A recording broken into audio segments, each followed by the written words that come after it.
Programme हालात हाजरा देखने वालों की खिदमत में मोहब्बत भरा आदाब। नाज़रीन, बड़ा अहम मौजू है पंजाब असम्बली। जी हाँ, जिस तरह आपके इल्म में है, काफ़ी दिनों से पंजाब में ये गेम चल रही है कि परवेज़ लाई किस तरफ खेल रहा है, दोनों तरफ खेल रहा है।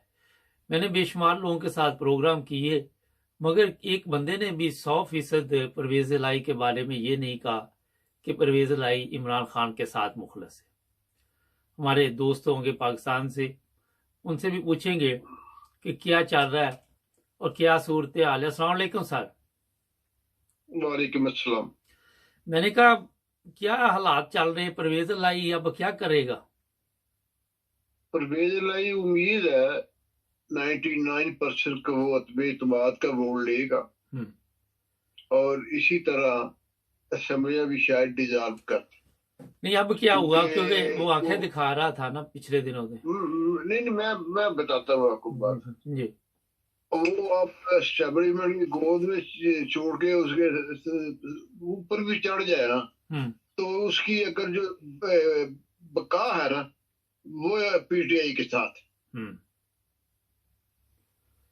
पीटीआई के बगैर उन दोनों बाप बेटे जीरो हो जाना है। उनको एमपीए तक एमएनए तक कोई सीट नहीं मिली। ये उनको बात कन्फर्म हो गई। तो अब वो उनकी मजबूरी है। एस्टेब्लिशमेंट भी लोग कुछ नहीं कर सकती। को 2-4 वोट ले लेगी भाई, यही करेंगे ज्यादा से ज्यादा। जी। ये मेरे पास खबर है। अच्छा, ये बताइए कि जो सबसे बड़ा मसला है कि इत्मीनान का वोट तो लेगा वो, मगर उस पर अभी तक कोई इत्मीनान नहीं किया जा रहा। आपने भी 99% ही कहा है, 100% तो जी आपको हाँ भी बिल्कुल। यकीन जी हाँ आपको। बिल्कुल। जो मैं जो आज की जो बात है ना, वो जो नई खबर आई है ना, वो यही है कि उम्मीद पैदा हो गई है कि वो 99% अल्लाह के घर से कि वो बंदरा का पुत्र बन जाएगा और लेकिन इत्मीनान का वोट लेगा। लेकिन ये भी आप अगर साथ में। ना लेगा तो फिर वो उसी वक्त वो असेंबली रिजाइन कर देंगे, पीटीआई वाले अच्छा, और मुझे बाहर निकल एक जाएंगे। चीज बताइए। ये सवाल काफी दिनों से चल रहा है मीडिया पे भी, और इमरान खान को भी शेख रशीद ने भी ये मशवरा दिया, या शेख रशीद ने इसी तरह का एक बयान दिया था मिलता जुलता। अगर ये असम्बलियों से निकल जाते हैं तो आप जी क्या समझते हैं कि फिर तो नून लीग वाले गवर्नमेंट बना नहीं लेंगे अपनी? लेकिन वो जब पिछली दफा परवेज लाई नवाज शरीफ के साथ चला गया था वो, लेकिन नवाज शरीफ को किसी ने पूछा आप तो इत्मीनान नहीं करते परवेज लाई पे ऊपर। उसने कहा मैंने इसको महीना भी नहीं रहने देना, मैं इसको चक्कर दे रहा हूँ। एक दफा उसको सलाह लेके बना लो, उसके बाद बस को महीना भी नहीं रहने देना। वो बात इस परवेज लाई को किसी ने आगे बता दी, तो फिर परवेज लाई इधर भाग के आ गया इमरान खान के इधर, नहीं मैं तो आपके साथ हूँ। पहले तो बिल्कुल सारी जार को पता है कि वो ऐलान कर चुका था कि मैं उधर जा रहा हूँ बाजवा एंड कंपनी के साथ। अच्छा, ये बताइए, यहाँ पे एक बड़ा अहम दिलचस्प भी एक मसला है। फर्ज करें ये 10 सीटें अपनी भी एक साइड पे ले जाता है, पीटीआई भी रिजाइन कर देती है, और जब वो इजलास होगा तो वहां पे तो वो फिर भी वजीर आला तो अपना बना ही सकते हैं ना, क्योंकि 2-3 दफा जब वोटिंग होगी तो फिर उनके पास राइट ये है कि जितने भी वोट मिलेंगे वो, मेरा ख्याल है कि बगैर किसी। लेकिन इस तरह असेंबलियां चलती नहीं है। नहीं, अब असम्बली तो वफाक की भी बनी हुई है ना, चला ही रहे हैं ना, वो मारपीट भी चल रही है नहीं, कि। लेकिन वहां 10 आदमी तो नहीं है ना, वहां 85-90 बंदे हैं। तो ये 10 आदमी से कैसे चलाएगा? जबकि नवाज शरीफ इसको ऊपर एक ट्रस्ट करने के लिए बिल्कुल नहीं तैयार। वो कहता है जी मुझे जो जो इन्हें मेरे साथ गद्दारी की है वो मैं आपको बता नहीं सकता, माना कि मैंने इनसे ज्यादा कुछ नहीं किया। उसका ये मौकफ है नवाज शरीफ का। मतलब नवाज शरीफ जो खुद एक कहा जा रहा है कि जिसपे पाकिस्तानी कौम इत्मीनान नहीं कर सकती, वो परवेज लाई को गद्दार कह रहा। जी हाँ बिल्कुल बिल्कुल। वो कहते ही मुझे इसने गाँव लगाए हैं कि चौधरी बरादरान ने, मैंने सब लोगों को वापस आके पार्टी में ले लिया था, इनको लेकर मैं डिसाइड करके आया था कि इनको नहीं मैं लेना जो उन्होंने मेरे साथ गद्दारी की है। ये यानी मुशर्रफ के साथ मिले हुए थे उतारे के वाक़े से पहले। अच्छा, वहां पे एक शादी थी, वहां ये क्या नाम था वो जो जनरल हमीद, क्या नाम उसका, जनरल फैज की बेटी की फैज, शादी, फैज, जनरल हाँ फैज की हाँ, बेटी। वहां कमर जावेद बाजवा नजर आ रहा है ना। जी हाँ, आ रहा था। और सुना है कि उसके साथ किसी ने हाथ नहीं मिलाया, पता नहीं ये कहाँ तक ये खबर दुरुस्त किसी है। ने हाथी में लाया, अपना जूनियर अफसर तक ने उसको आगे सलाम नहीं किया। नहीं तो एक चीज मुझे समझ नहीं आ पा रही, ये तो दोनों आपस में, इनका तो आपस में टकराव चल रहा था, तो शादी में फिर भी उसने बुला लिया फैज हमीद ने। लेकिन बेटी की शादी से ना, तो उसने रख रखाव के लिए बुला लिया, तो वो रख रखाव के साथ चला गया। हम्म। तो ये, कड़सी कड़सी कह लें आप, दोनों तरफ से कड़सी हुई है। अच्छा, लेकिन ये अफवाहें जो थी कि वो अमेरिका चला गया, वो दुबई चला गया, वो वहां चला गया, यहाँ चला गया, तो ये तो फिर सब जो है वो, बगैर आदमी है जी, बगैर तो उसने कहाँ जाना है। एक बेटा उसके घर से चला गया नाराज होकर, एक दुबई में रहता है जो बाल बच्चेदार है। अभी भी 2 महीने पहले उसके यहाँ बच्ची पैदा हुई है घर में। हम्म, यही बेगैरत आदमी है जो मुल्क को बेच सकता है। उससे कोई बड़ा बेगैरत हो सकता है? आप सोचे ना जरा, जो लेकिन मुल्क का सौदा कर सकता है। लेकिन सारे इतनी कुत्ते जैसी बेइज्जती हुई, तो उसके बाद ये वहां पे फिर शादियों में नजर आ रहा है। देखो, एक था चोर, मैं ये छोटा सा बात बता रहा हूँ। हम्म, उसको थाने में इतनी मार पड़ी, उसने चोरी नहीं मानी। हम्म, फिर उसको जब गवर्नर ने कहा, यार तुमने इतनी मार खाई, हम्म, तुमने चोरी भी की हुई है, तो मान ही लेते। हम्म, उन्होंने कहा ये नहीं हुआ, हमारा मत मानना था ही नहीं। हम्म। ये है उस कमाश का कि जिसकी इतनी बेइज्जती हुई है 75 साल में, पहली दफा किसी चीफ ऑफ आर्मी स्टाफ के इतनी उसकी हुई है। तो वही अब भी हो रही है, यानी लोग बात आ रहे हैं। अब भी उसमें सलाम तराजी, गाली गलौज, वो लोग उस पर लोग अपना लाड़। अच्छा सर, ये बताइए कि कल जो हादसा हुआ है वो क्यों हुआ, जी, आटे का क्यों मसला बना, एक बंदा जो है वो दुनिया से चला गया। उसने लाइन में खड़े हो गए, पता नहीं उसकी तबीयत खराब हो गई, अल्लाह वालम, आटा लेके तो वो वही ढेर हो गए। लेकिन ये सस्ता आटा, ये क्या ड्रामा चल रहा है, महंगा आटा सस्ता आटा, ये क्यों हालात हुए, पंजाब में तो गंदम काफी नहीं होती। बात ये है जी, जिस तरह ये चीनी का माफिया है ना, हम्म, वही गंदम के माफिया वाले लोग, ये अफगानिस्तान स्मगल कर रहे हैं। हम्म। और वहां जो फौजी अफसर हैं, वो इनसे रिश्वत लेके तो इनको बॉर्डर क्रॉस कराते हैं।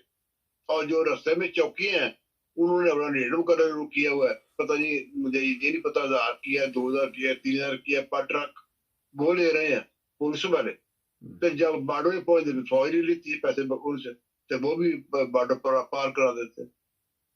नहीं और वो, कुछ गंदम पंजाब की सिंध जा रही है, क्योंकि वहां रेट है सरकारी 4000 का। चलो सिंध भी तो बाहर जो पाकिस्तान में लोग है है ना, ना, सिंध तो पाकिस्तान में है ये लेकिन। नहीं, मैं आने, लेकिन कारोबारी तबका जो है ना वहां का, वो बल्कि यहाँ का भी वो अमीरों अमीरों या गरीबों को नहीं देखते। वो यहाँ से सस्ती गंदम लेके तो वहां डंप कर रहे हैं कि हम इसको 4000 रुपए में बेचेंगे। जखीरा अंदोजी हो रही है। जी, जखीरा नूर हो रही है सिंध के अंदर, पंजाब की गंदम का। अच्छा, आप मुझे ये बताइए कि बड़ी लंबी लाइनें सोशल मीडिया पे तस्वीरें आ रही, वाकई ये हालात है वहां पे, लोग लाइनों में लगे नहीं, हुए। बिल्कुल ठीक है। हमारे यहाँ यहाँ है। मैंने यहाँ वो आज सुबह गया ना मैं, हम्म। नहीं कल भी मैं गया था, आज भी गया हूँ, तो वाकई लड़ने लगी, इसमें कोई शक की बात नहीं। अच्छा, आप मुझे बताइए कि आप काफी माशाल्लाह उम्र का हिस्सा गुजार चुके हैं। ये तो पहले भी ऐसे ही होता था कि डिपू होते थे, 2 किलो आटा दे दिया, 4 किलो आटा दे दिया, छह भट्टो किलो के दौर में भट्टो के दौर में राशन डिपो थे। मेरे चचा के पास भी एक राशन डिपो था। वो कार्ड पे चीनी मिलती थी, कार्ड पे आटा मिलता था। अच्छा, ये भी तो लेकिन उन दिनों इतनी इतनी अपना कमी नहीं थी। नहीं, लेकिन ये तो नहीं कि चक्कर के जानबूझ के गवर्नमेंट ने ये ड्रामा किया ताकि लोगों को किसी हिसाब में डाले रखे, ताकि इनका ध्यान इधर उधर ना जाए, बस ये लाइनों में लगे रहे। नहीं नहीं, ये नहीं नहीं, ये माफिया जो है वो गवर्नमेंट में बैठा हुआ है ना, जो ये कर रहा है काम। हम्म, माफिया तो भी इनकी इन्हीं लोगों में बैठा हुआ है ना, कोई मिनिस्टर है, कोई एमएनए, कोई एमपी है।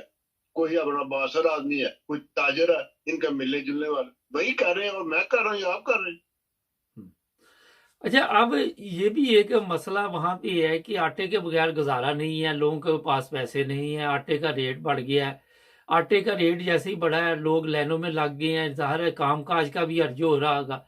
आप क्या समझ रहे हैं कि अभी भी ये आज अभी अभी एक प्रोग्राम मैंने देखा राना अजीम का, हम्म उसने कहा एक बंदे ने कल अपने 2 बच्चों की किताबें उर्दू बाजार में बेच के तो बेटे के लिए दवाई ली, तो वो दवाई भी पूरी नहीं आई।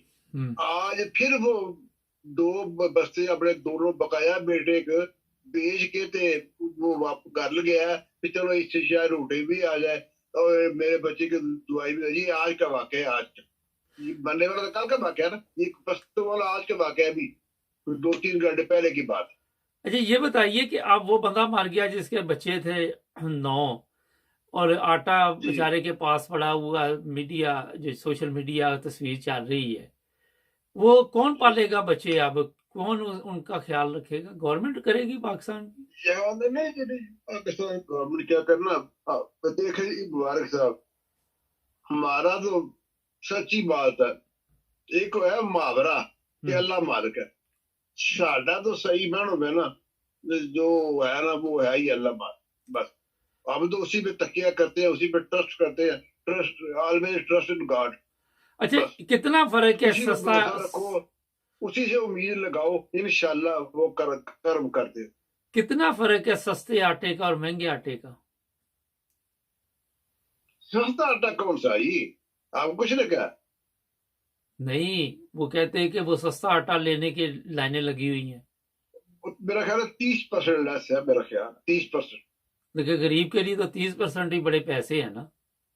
भाई पहले ही अगर आटा 3100 रुपए का थैला मिल रहा है, हम्म तो पहले ही 800 का यार, इमरान खान के दौर में ये आटा 1100 रुपए का था, और ये स्पीकर लेके मीडिया वाले उसके खिलाफ प्रोग्राम करते थे। वो किधर गए अब वो अब? आटा 3100 रुपए का है। वो मीडिया किधर गई जो 31 प्रोग्राम? रुपए 30% निकाल दे, वो लिफाफी है ना, जो अपना जजल फैज की बेटी में सलीम लिफाफी आया हुआ था कल, अंदाजा करे उसके खिलाफ इतना लिखता था, साबित हो गया ये सब आपस में मिले हुए हैं। वो तो कश्मीर का, वो आजाद कश्मीर के वजीर आजम भी आए हुए थे ना वहां। हाँ जी, वो भी आए हुए थे। असल में वो तो बेचारा अपना बुनियादी तौर पे उसका तो वही एक पलाला ही है पिंडी के अंदर जो पिछले दिनों चीर किया था, लेकिन वो जनरल फैज की बेटी की शादी थी ना जी, बात तो ये भी है ना, हम्म। क्योंकि अब वो स्टेटस उसको स्टेटस मिल गया पर चीफ मिनिस्टर सीएम का, तो वो फिर उसकी मजबूरी थी। अच्छा, अब आप ये देख रही हैं कि कोई परवेज लाई जब इत्तेमाद का वोट ले लेता है तो असेंबली तोड़ दी जाए तो कोई मुल्क इलेक्शन की तरफ जा रहा है? अगर पंजाब असेंबली और सरहद टूट जाए ना जी, हम्म तो फिर तो मुल्क डेफिनेट चला जाए। हम्म खैबर पख्तूनख्वा। जी हाँ, खैबर को। अच्छा, आप ये बताइए कि जो हालात बने हुए हैं उसमें आपको नजर आ रहा है कि पाकिस्तान में वाकई डॉलर की कमी हो गई है, पैसों की कमी होती जा रही, को महसूस हुआ है या नहीं लोगों को? डॉलर जी सारे सेठों के पास है डॉलर, कहीं नहीं गया। वो अपना थोड़े से निकाल के 272 रुपए का आज का रेट है डॉलर का, इसका ओपन मतलब मार्केट। गंदम भी गायब और डॉलर भी गायब। डॉलर भी गए, अच्छा, और इन्होंने उसी माफिया ने डॉलर भी गायब किया, उसी माफिया ने गंदम गायब की। अच्छा, ये बताया जा रहा है कि प्याज बड़ा महंगा हो गया, डॉलर से ज्यादा महंगा हो गया, ये खबर ठीक है? प्याज ही मेरी आज बेगम बता रही थी कि 250 रुपया हो गया। आज से 15 दिन पहले, मैं 25 दिसंबर की बात है गाल पर, उस दिन मैंने मंगवाया था 220 रुपया किलो, नहीं तो आज 250 रुपया का रेट है, आज की बात कर। तो प्याज इतना महंगा क्यों हुआ? आप क्या समझते हैं? प्याज प्याज असल में हमारे मुल्क में तो इस समय पैदा ही कम हुआ है। प्याज आ रहा है अफगानिस्तान से और ईरान से, हम्म। इम्पोर्ट हो रहा है आजकल। तो जब डॉलर महंगा हो गया तो प्याज ही लाजमी महंगा होना है। अच्छा, ये तो बड़े अजीबो गरीब किस्से चल रहे हैं। हालांकि प्याज पंजाब में तो वैसे हमारे जिस तरह काश्तकार हैं, हाँ हाँ, वही प्याज ही बहुत है, पंजाब बड़ा काश्त होता है। लेकिन भाई फिर बात ये है, जब अल्लाह ताला की तरफ से इल्जाम नाज़िल होता ना मुबारक साहब, हम्म। तो फिर उससे बंदा को बच नहीं सकता। राइयों के और अलावा किसी हम को भी, इजाजत हमारा भी नहीं प्याज। किरदार इतना अच्छा नहीं है पब्लिक का। हम्म। मैं क्या, पब्लिक का किरदार अच्छा नहीं है। राइयों के अलावा भी किसी को प्याज की इजाजत है कि वो भी काश्त कर ले, या सिर्फ राइयों नहीं करना है ये? नहीं सब नहीं नहीं नहीं, क्योंकि वो राई प्याज ज्यादा खाते हैं और अच्छा। ज्यादा काश्त करते हैं। अच्छा ये। वैसे तो प्याज खास का जो हार्ट वाले बंदे हैं ना, उस हम्म। उनके लिए इतना मुफीद है, और हर बंदे को दोपहर को प्याज खाना चाहिए। अच्छा। हाँ, बड़ी बीमारी का इलाज है प्याज। देखो 250। कुत्ते माँ का बड़ा इलाज है। लेकिन वो 250 कुत्ते माँ कीमत। का बड़ा, जिन्होंने दो दो बीघे चार चार की हुई ना, उनके लिए बहुत आला चीज है। नहीं, जिन्हें जब वो 250 कीमत सुनेगा तो वो तो हार्ट का और प्रॉब्लम हो जाएगा। नहीं, जो दो बीघे कर सकता है ना, तो वो अपना प्याज भी 250 खा सकता अरे, बहुत शुक्रिया आपका, अपना ख्याल रखिए, कल फिर इंशाल्लाह आपसे प्रोग्राम करेंगे। Thank you. है। अल्लाह। नाज़रीन, हाँ, मजाक भी चलता है अंदर अंदर। हमारे चैनल को सब्सक्राइब करें। महंगाई की ये हालत देख लें। ये जो लफाफा सहाफ़ी बड़े नारे लगाते थे कि महंगाई होगी, इमरान खान ने ये कर दिया वो कर दिया, सब गायब हो गए। उनको लिफाफे मिल के उनके लिए कोई चीज़ 250 की हो जाए, 300 की हो जाए, उन्होंने कौन से अपने पैसों से खरीदने हैं। अब प्रोग्राम एक स्पेशल है, चौधरी मीदुल्लाह जफर साहब से जर्मनी से हमने किया था, वो सुनेंगे। और साथ ही एक प्रोग्राम में आज पाकिस्तान के साथ है, एक और भी है। ये सब अब आपको मिलेंगे सुनने के लिए। हमारे चैनल को सब्सक्राइब करें, जुड़े रहे हमारे साथ। अस्सलाम वालेकुम नाज़रीन, प्रोग्राम है आज पाकिस्तान के साथ। आज हमारे साथ जवेद इकबाल चीमा साहब होंगे मैनचेस्टर से। इनके प्रोग्राम लोग बहुत पसंद करते हैं, साफ बोलते हैं, खरा बोलते हैं। मैंने इनसे रिक्वेस्ट की तो कहने लगे कि दिल बहुत ख़राब है और पाकिस्तान के हालात, तो मेरा दिल नहीं चाह रहा प्रोग्राम करने के लिए। मैंने कहा ये तो फिर सब कुछ हमें बर्दाश्त करना पड़ेगा, इसीलिए तो प्रोग्राम हम करते हैं कि हमारे मसाइल क्या है। तो इनका शुक्रिया, आज इन्होंने टाइम दिया है। तो चलेंगे इनके पास, और जो हालात आजकल पाकिस्तान में, उस पर बातचीत होगी। अस्सलाम वालेकुम सर।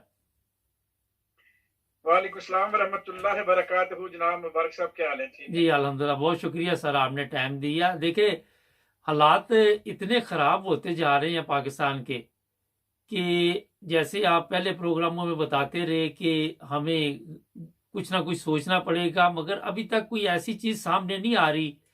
हमारे जो नए चीफ ऑफ आर्मी स्टाफ भी आ गए हैं, मगर मेरा ख्याल कोई तब्दीली नज़र नहीं आ रही। क्या वजह है अब? जी मुबारक साहब, मैंने इससे पहले भी आपको महीना पहले भी बताया था जी। कि ये जो हम उम्मीदें लगाए बैठे हैं ना कि ये अपना ये हो जाएगा, तब्दीली आ जाएगी, बदलेगा कोई, तो ये हो जाएगा वो हो जाएगा। तो मैंने उस वक्त भी कहा था कि एक बड़े दोस्त ने बड़े अच्छे अल्फाजों में चंद शेर कहे थे, तो दो शेर अर्ज करता हूँ। जी। वो अच्छा। लगी है फिर सदा एक बार के सरदार बदलेगा, लगी है फिर सदा एक बार के सरदार बदलेगा, फिरौनी सल्तनत का बस एक किरदार बदलेगा, जिस कौम को खुद पे जबर सहने की आदत हो, वहां कब कुछ बदला है जो इस बार बदलेगा। ये तो हमारी हमने तोक़ुआत बहुत ज्यादा लगाई थी कि ये बाजवा जो गद्दार है, जिसने बेड़ा गर्क किया इस मुल्क का, वो अगर खंजीर इस मुल्क से चला जाएगा, पहले तो वो जाने नहीं चाहता था, वो तो आखिरी चांस तक मार्शल लगाने के जो इंतजाम कर रहा था। मगर हर बार इमरान खान की जो सोच थी, वो अल्लाह ने उसकी सोच का साथ दिया, उसको अच्छे राह में डाल दिया कि उसने आइन और कानून की कानून शिकनी नहीं की। उसने हर बात जो है ना वो कानून के अंदर रह के की, वरना ये तो चाहता था कि वो जरा भी इधर उधर हो जाए तो मार्शल लगा दूं, ये तो जाना नहीं चाहता था। बहरहाल वो अल्लाह ने किया, उस खंजीर से हमारी जान छूट गई। तो हमने बड़ी तवक्कुआत इस जर्नैल से बांध ली थी कि ये बहुत कुछ करेगा, मगर अफसोस के तो वही सब कुछ ऐसे ही चल रहा है, बल्कि उससे बदतर जो है ना वो हालात होते जा रहे हैं। इसने कोई कंट्रोल नहीं किया, और वही पॉलिसी जो चल रही थी पहले थी, जब पाकिस्तान में जैसे फौज ने इससे पहले किया, वही आज हो रहा था। जिस तरह मुशर्रफ ने किया, जिस तरह जनरल बाजवा ने सबसे बड़ी जलालत की, तो वो वही पॉलिसी फिर चल रही है। कोई तब्दीली नहीं आई और कोई तब्दीली आती हुई नजर भी नहीं आ रही। इसलिए कि हम ये कहते थे कि शायद ये हाफिज़े कुरान है। पहले तो बात ये है कि बड़े दुख की बात है मुबारक साहब, ये आपको और दूसरे लोगों को बड़ा दुख होगा ये सुन के कि मैं तो इस बात के हक में नहीं हूं कि इसको हाफिज़े कुरान कहूं। क्यों? हाफिज़े कुरान वो होता है जो हिफ्ज करके अपने अंदर महफूज रखे, और ये तो मैं 100% इसकी गारंटी देता हूं कि ये अच्छा है या बुरा है ये अल्लाह जानता है, मगर ये हाफिज़े कुरान होगा किसी वक्त बचपन में। अब इसके अंदर कोई कुरान पाक हिफ्ज नहीं है। अच्छा ये बताइए, नोट कर लें। ये बताइए, कहा जाता है कि काफी मुश्किलात है नए चीफ ऑफ आर्मी स्टाफ के लिए, काफी मसले बने क्योंकि टीम पिछली अभी मौजूद है और एहतसाब करना काफी मुश्किल है। तो आप क्या समझते हैं कि ये हमारा सबसे बड़ा प्रॉब्लम ये है कि हमारी अदालतें हैं वो किसी को सजा नहीं दे सकती बड़े आदमी को, इसी तरह हमारे अदारों में लोग मौजूद हैं, तो क्या करे एक बंदा अकेला, या इमरान खान वहां पे क्या करे अकेला? इमरान खान तो उसको तो उसकी बात ही छोड़ दो ना, कि उसका तो इसमें कसूर कोई नहीं है। उसको तो खत्म करने के लिए सारे जो है मराहल तय हो रहे हैं। उसको क्या करना है, नाहल करना है, रास्ते से हटाना है। वो नवाज शरीफ की ज़रदारी की बड़ी ख्वाहिश है, मौलाना फजल मान की, मौलवी फजल मान की, उस बगैरत गद्दार की गई, इन तीनों की ये ख्वाहिश है कि वो रास्ते से हट जाए। असल मामला ये है कि ये जो आप कह रहे हैं ना कि अदालतें कुछ नहीं है, सारा कुछ कंट्रोल आज भी उसी तरह जिस तरह बाजवा करता था, आज भी वही चीफ साहब की मर्जी से सब कुछ हो रहा है। ये आप यकीन जाने, ये जो इस्लामाबाद का चीफ जस्टिस है, क्या ये अपनी मर्जी से फैसले कर रहे हैं? इससे फैसले करवाए जा रहे हैं, तभी तो ये बगैरती से केस में एक जज को जो फैसला लिखा हुआ था उसने सुबह फैसला सुनाना था, इसने रात को उसको ट्रांसफर कर दिया। अब ये किसके इशारे पे हो रहा है? ये अब कोई लकी छुपी, कोई डुकी छुपी, कोई भी पाकिस्तानी एक अनपढ़ से अनपढ़ भी अब ये जानता है कि ये सारा कुछ जो है ना ये फौज से हो रहा है और चीफ की मर्जी से हो रहा है। अगर चीफ की मर्जी से नहीं हो रहा तो फिर इतना बड़ा बगैर चीफ हो ही नहीं सकता दुनिया में कोई। ये चीफ की मर्जी से ये सारे काम पहले भी होते थे और आज भी हो रहे हैं। और अगर कोई तब्दीली नहीं आई या ISI का वो मेजर जनरल वो फैसल जो हरामी है वो अगर तब्दील नहीं हुआ या और कोई तब्दीलियां नहीं आई तो ये सारा कसूर चीफ साहब का है। मैं कथित तौर पे चीफ साहब को बरी जुम्मा नहीं ठहरा सकता। चीफ साहब अगर चाहते तो अपनी अच्छी टीम लेकर आ जाते। चीफ साहब चाहते तो एक रात के अंदर सब कुछ हो जाता। जिस तरह मुशर्रफ चाहता, मुशर्रफ की मैं कहता हूँ मुशर्रफ बड़ा अच्छा था जो भी है, मुशर्रफ की सबसे बड़ी बगैरती ये थी कि उसने इनको नवारो दे दिया।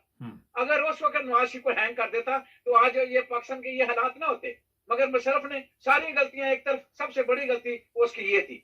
अब ये चीफ साहब अगर करना चाहें तो सब कुछ कर सकते हैं। मैं ये मानने को तैयार नहीं हूं कि इस चीफ के हाथ बंधे हुए हैं या इसको कोई अमेरिका से चंडी मिलनी है। ये बिल्कुल गलत बात है। ये चीफ उसी इशारे पे चल रहा है, उसी पॉलिसी पे चल रहा है। और अगर कुछ करना चाहता तो आज तक 3-4 जो बंदे थे जो इस मुल्क में हरामजादी कर रहे थे, लोगों को नंगा कर रहे थे, सब कुछ उनको घर भेज देता। इसके लिए कोई मुश्किल नहीं है किसी को घर भेजना। और ये अदालतों की यही कंट्रोल कर रहा है। अगर इलेक्शन नहीं हो रहे तो यही कर रहा है, और इलेक्शन होए तो ये इसकी वजह से होंगे। बगैर चीफ की मर्जी के मुल्क के अंदर कुछ भी नहीं होगा। सर आपने मुशर्रफ की बात की, मुशर्रफ तो काफी पावर में था, वो क्यों नहीं इनको सजा दे सका? उसको क्या प्रॉब्लम थी? अगर वो इतनी ताकत में था, मार्शल लॉ लगा हुआ था, तो वो इनको सजा नहीं दे सका, तो ये सिविल अदालतें किसको सजा दे सकती? फिर असल मामला क्या है? असल मामला हम अमेरिका को, दूसरी दुनिया को मुद्दे चाहते हैं, हालांकि किसी का कोई कसूर नहीं है। उसकी अमेरिका की अदालत में क्या कहा गया था कि ये पाकिस्तानी कौम है, एक ऐसी कौम है जो डॉलरों की खातिर अपनी माँ को भी भेज देती है।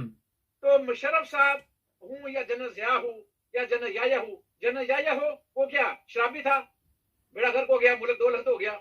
मुशर्रफ जो है ना उसको पैसे की हवस थी, उसने भी चंद फ्लैट लेने थे दुबई में, उसने भी चंद जो है ना वो टकों पे बिक गया। वो असल मामला ये था, वो चंद टकों पे बिकने की वजह ये हुई कि वो आज ये नवाज शरीफ हमारी जान को अजाब बना हुआ है। और उसी चंद टकों से बढ़ के इशफाक कियानी ने भी टके खरीदे, उसने भी अपना माल बनाया।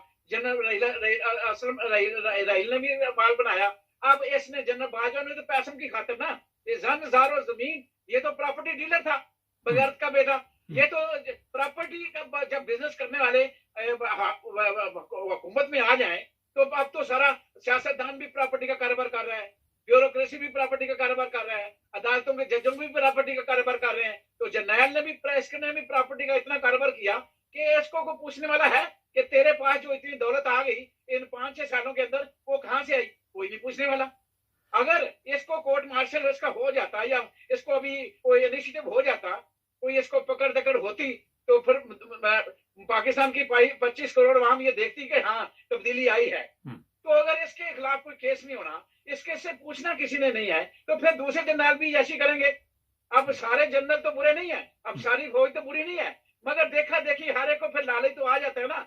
सारे पैसे का चक्कर है, जमीन का चक्कर है, कोई अमेरिका का कोई किसी का चक्कर नहीं है। इस जनरल बाजवा ने भी अपना सारा काम खुद ये रजीम चेंज के लिए लेटर लिखवाना, ये करना वो करना, सब इसने हुसैन हक्कानी से मिल के उनसे दरखास्तें करके रो पीट के तो सारा कुछ इसने खुद ही करवाया था, खुद ही लेटर भिजवाया था, खुद ही सारा रजीम चेंज किया और सब प्लानिंग इसकी अपनी थी इस टोटल। और ये बदनाम जो है ना वो हम दूसरों को करते हैं, मगर दूसरों को मुलवस हमने खुद किया। अगर बरतानिया को मुलवस करते हैं, अमेरिका को मुलवस करते तो हमने इन जर्नैलों ने खुद मुलवस किया। ये सियासतदान को दावत देते हैं, जिस तरह जरदारी दावत देता था अमेरिका को, आओ आके इधर हमले करो। उसने भी तो मेमो स्कैंडल केस कितना बड़ा था, हुसैन हक्कानी उसी में तो जबान पे लेके चला गया। तो ये सारे मामला जो है ना हमारे ये जरदारी, मौलवी फजल रहमान और ये नवाज शरीफ खानदान और ये चंद जर्नैल, इन्होंने बेड़ा किया इस मुल्क। एक ब्रेक का कहा जा रहा है, नाज़रीन हमारे साथ रहिए। नाज़रीन ब्रेक के बाद दोबारा आपकी खिदमत में हाजिर। सर ये बताइए कि हमारी अदालतों में जमानतें हो जाती हैं, जमानतों के बाद लोग बाहर चले जाते हैं, इसी तरह ये नवाज शरीफ की जमानत 50 रुपए के स्टाम्प पे हुई है, कोई पूछने वाला नहीं, अदालतों में इंसाफ नहीं है, महंगाई अरूज पर है, कौम जलीलो ख्वार हो रही है। ये किस चीज की सजा मिल रही है सबको, ये बताइए जरा, क्योंकि आप काफी माशाल्लाह चीजें समझती हैं। क्या गुनाह किया इस कौम ने? देखिए मैं बड़े दुख से कहता हूं, अब आपने वो बात मेरी वो जो दुखती राग पे हाथ रख दिया है, तो मैं आपको अर्ज करता हूं कि बालाकोट में जल्जला ऐसे नहीं आया था। बिल्कुल। वहां उसके पीछे एक पूरी कहानी थी है? जो जुल्म बर्बरियत जो चंद काम हुए थे ना, वो उनका रिजल्ट जो है ना वो ज़ाबे इलाही था। तो मैं तो अगर मैं अल्लाह रहम करे, अल्लाह माफ करे, मैं तो इस नेज पे पहुंच चुका हूं। अब मेरी सोच यहां तक पहुंच चुकी है कि पाकिस्तान के अंदर जो झूठ, फ्रॉड, धोखे, लाकानूनियत और नाइंसाफी का जो पूरा निजाम चल रहा है, ये जुल्म का जो है ना वो जालिम हावी है, बद किरदारी आम है, टोटल हर किस्म का बाजार जो है ना वो बददियानती का गर्म है। तो मैं तो अनकरीब जो है ना अल्लाह की तरफ से अगर कौम इनकलाब के लिए नहीं निकलती तो अज़ाब इलाही आना अब वो को दूर नहीं है। अज़ाब इलाही तो आ चुका है, ये भी अज़ाब इलाही है कि हमारे ऊपर ऐसे हुक्मरान, चोर, डाकू, गद्दार, बगैरत, खंजीर मुसल्लत किए गए हैं जो झूठ पे झूठ सुबह से शाम तक बोलते हैं। और अल्लाह जल्ले शानू फिर भी उनको जो है ना उन कुत्तों की रस्सी, खंजीरों की रस्सी दराज कर रहा है। और ये किसी बड़े अजाब का जो है ना पेश करना है। पाकिस्तान में अगर अवाम जो है ना इनकलाब के लिए ना निकली तो यकीन जानो जिस तरह ये झूठ का कारोबार वाजे करने वाले, मिंबरे रसूल पे बैठने वाले जिस तरह का किरदार अदा कर रहे हैं मिंबरे रसूल पे बैठ के, तो फिर अजाब का आना मेरे लिए तो है कि बहुत जल्द अजाब आने वाला है, बहुत जल्द अजाब आने वाला है। सर ये अकल की है जी कि जिस तरह हम कहते वो इसने कहा था ना कि शरीके जुर्म ना होते तो मुखबरी करते, तो यही हाल है कि बस अब जो है ना सारे मिलके जो इस शरीक हैं ये सारे जो है ना जुर्म में। सर ये बताइए, आप अरसा दराज से यूरोप में जिंदगी गुजार रहे हैं, इमरान खान पर एक हमला होता है, वहां पे कभी GAT बनती है, कभी कमीशन बनना, कभी कुछ बनना। इन मुल्कों में भी कोई इस तरह का हमला हो तो ये चीजें सामने आती है, पुलिस काफी ये अपना रास्ता जो ढूंढ लेते हैं, वो खुद ये सारी तहकीक करते, कोई कमीशन नहीं बनते, कोई और भी ऐसे मामला में दखल अंदाजी नहीं दी जाती और पुलिस मुकम्मल तौर पर इंक्वायरी करती है। तो इमरान खान के केस को क्यों इस तरह ये कभी इधर को भेज देते, कभी DPO पे लगा देते, कभी किसी पे। ये तो एक पहले इन्होंने प्रोग्राम सेट किया हुआ था कि हमने इस तरह चलना है। क्या वजह, क्या मिलेगा इमरान खान को इस केस में? कुछ निकलेगा भी या बस ये वैसे ही भागदौड़ लगी रहेगी? देखिए मुबारक साहब, बात हुई है इनका, तो अब हम मुआवजा कर ही नहीं सकते दुनिया में किसी मुल्क का। अब हम जो है ना मुआवजा तो करना, ये तो यूरोप को तो छोड़ो, हम तो किसी श्रीलंका का मुआवजा भी अपने आप को नहीं कर सकते कि इंसाफ के लिए हम किसी अफ्रीका के मुल्क का भी जो है ना मुआवजा नहीं कर सकते, उसको दिखा छोड़ो। और ये असल बात क्या है कि वो इमरान खान एक वाहिद आदमी है, एक वाहिद आदमी है पाकिस्तान के अंदर जो है ना वो सच्चाई के रास्ते पे खड़ा है, हक के लिए लड़ रहा है। उसको अपनी जात का कोई फिक्र नहीं है, ना उसको अपनी जात के लिए कोई बंगले चाहिए, ना कोठियां कारें चाहिए, ना जनरल बाजवा की तरह कोई बेल्जियम में जमीन चाहिए। वो तो ना कोई जजीरों की ख्वाहिश रखता है। असल में बात क्या है कि एक शख्स जो इस निजाम के खिलाफ उठा हुआ है, इन सब को, ब्यूरोक्रेसी को, ये एस्टेब्लिशमेंट को, अदालतों को, वो बंदा जो है ना एक आंख भी नहीं बार रहा। ये लोग उस सिस्टम को तब्दील करने के लिए तैयार ही नहीं है, क्योंकि ये सब गंदे हैं, चोर हैं, उचक्के हैं, फ्रॉडिये हैं, धोखेबाज हैं। इनको पैसा चाहिए, और अगर इनको समझ में है कि इमरान खान आ गया, इसने तब्दीली ला ली, निजाम तब्दील हो गया, तो फिर हमारी करप्शन के रास्ते सारे बंद हो जाएंगे। ये है असल बात। लेकिन ये आप बताइए कि अब इतने बड़े ये चोरों के टोले में अकेला बंदा किस तरह चलेगा, क्या करेगा? परवेज लाई के मतलब थोड़ा सा भी बता दीजिए कि वो जो डबल गेम खेल रहा है, कोई इतमाद है उसमें? देखिए, पहली बात तो इमरान खान की बात कर ले कि वो शख्स, उसके सारे रास्ते इन्होंने बंद किए, गोलियां चला दी, मौत के मुंह में भेज दिया। अगर वो बचा हुआ है तो अल्लाह की तरफ से बचा हुआ है, अल्लाह की खास अनायत, खास मेहरबानी की वजह से बचा हुआ है।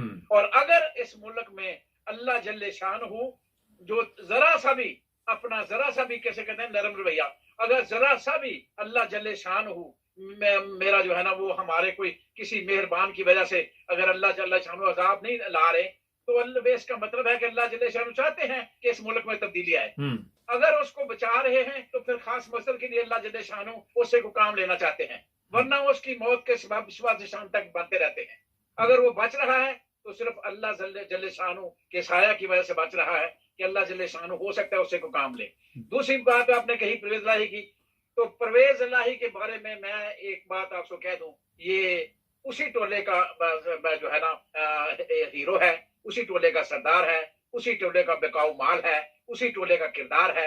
ये परवेज इलाही कभी भी इमरान खान का नाम, पहले वो पंजाबी में कहते हैं सक्का था ना आगे होगा, ये कभी भी उसके लिए हमदर्द नहीं है, इसकी कोई भी हमदर्दियां इमरान खान के साथ नहीं है। ये पैसे बना रहे हैं, इन्होंने भी एक सिटी वो जो ना रावी सिटी लॉन्च किया हुआ है, उसका बेटा पैसे कमा रहा है, वो अरबों अपना अरबों का कारोबार है वो कर रहे हैं। वो चाहते हैं कि जितना भी है इसे वजीर वजारत आला लंबी हो जाए और हम भी अपना लूट मार कर लें। उन्हें पता है कि नैब ने तो अब कुछ करना नहीं, कानून में तरमीम तो हो चुकी है, तो ये सब खा चुके हैं। तो हम पहले हमने भी खाया था, इन्होंने भी नैब से जनरल बाजवा को कहा कि अपनी माफी कराई थी, अब दोबारा ये लूट मार कर रहे हैं। और ये सिर्फ और सिर्फ ये कभी भी असम्बलियां तहलील नहीं करेगा, कभी भी नहीं करेगा। ये बहुत बड़ा ब्लैकमेलर है, और अगर इमरान खान इनको किक आउट कर देता है ना, तो ये कभी भी इलेक्शन में नहीं जीतेंगे। और मैं तो ये मशवरा देता हूँ इमरान खान को कि बेशक असम्बलियां तहलील ना करे, बेशक जब तक आगे जाता है चला जाए, कोई मसला नहीं, मगर इसको तरीके इंसाफ में ना इसको वापस लाओ, ना तरीके इंसाफ इसकी मदद करे, और ना तरीके इंसाफ इससे कोई वादा करे इलेक्शन के अंदर। ये बहुत बड़ी गलती होगी इमरान खान की अगर परवेज इलाही के साथ को वादा किया जाए। हाँ, ये बर्दाश्त कर सकता हूँ कि ना करे असम्बलियां तहलील ना करे, कोई मसला नहीं। जब भी इलेक्शन होंगे इसको लंत भेजो, इसको टुंडे मार के निकाल दो अपनी पार्टी से, इसको मिलना ही नहीं। यानी कि जब तक इलेक्शन इसको इस्तेमाल करो, ये इस्तेमाल कर रहा है तरीके साहब को, इमरान खान इसको इस्तेमाल करे जब तक ये वजारत आला है। ठीक है, चल रही है ना चल रही है, जब इलेक्शन अनाउंस होंगे इसको चुंडी करा दे। नहीं, मैं तुम्हारे साथ नहीं चल सकता, तुम जाओ किसी और से टिकटें लो या खुद अपने साइकिल के निशान पे इलेक्शन लड़ो।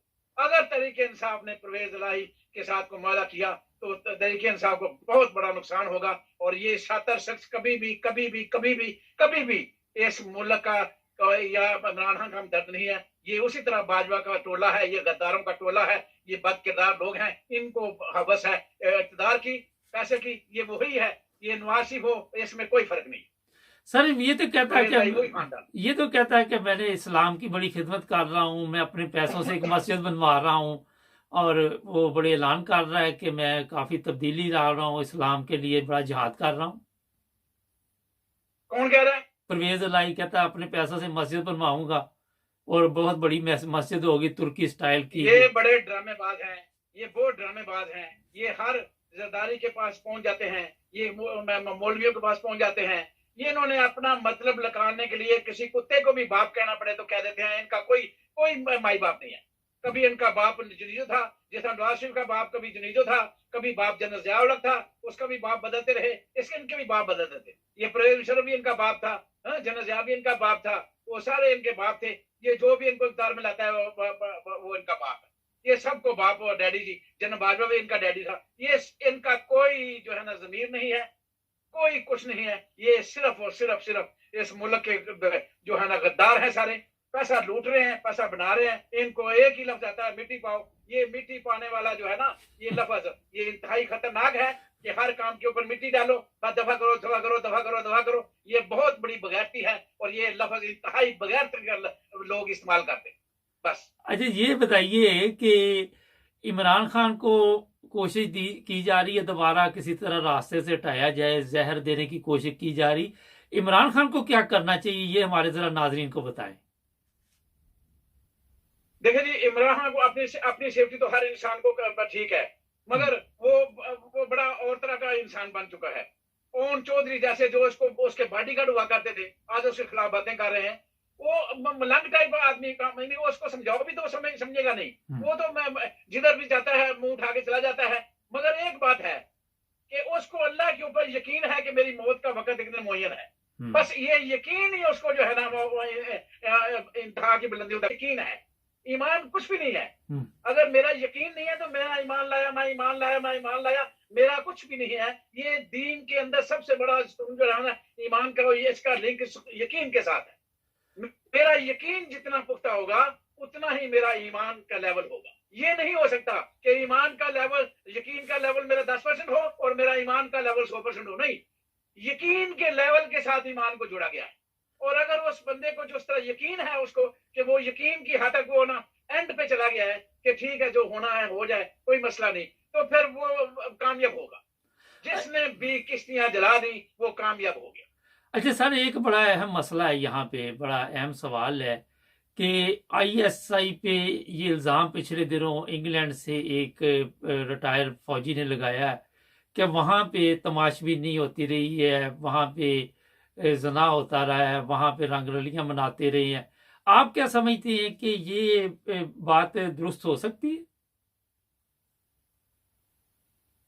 देखिए, अगर उन्होंने, वो आर्मी के बंदे हैं, उन्होंने कुछ कहा होगा तो लाजमी बात है कुछ ठोस सबूत के तहत दिखा होगा। बाकी अब तो सोशल मीडिया के ऊपर जो जिस तरह 4 मॉडल गन्स का जिक्र चल रहा है, तो अगर इनके अंदर हिम्मत है, अगर ये उस किरदार से फारिग हैं, अगर ये समझते हैं कि हम पाक हैं, तो फिर बोल रहे।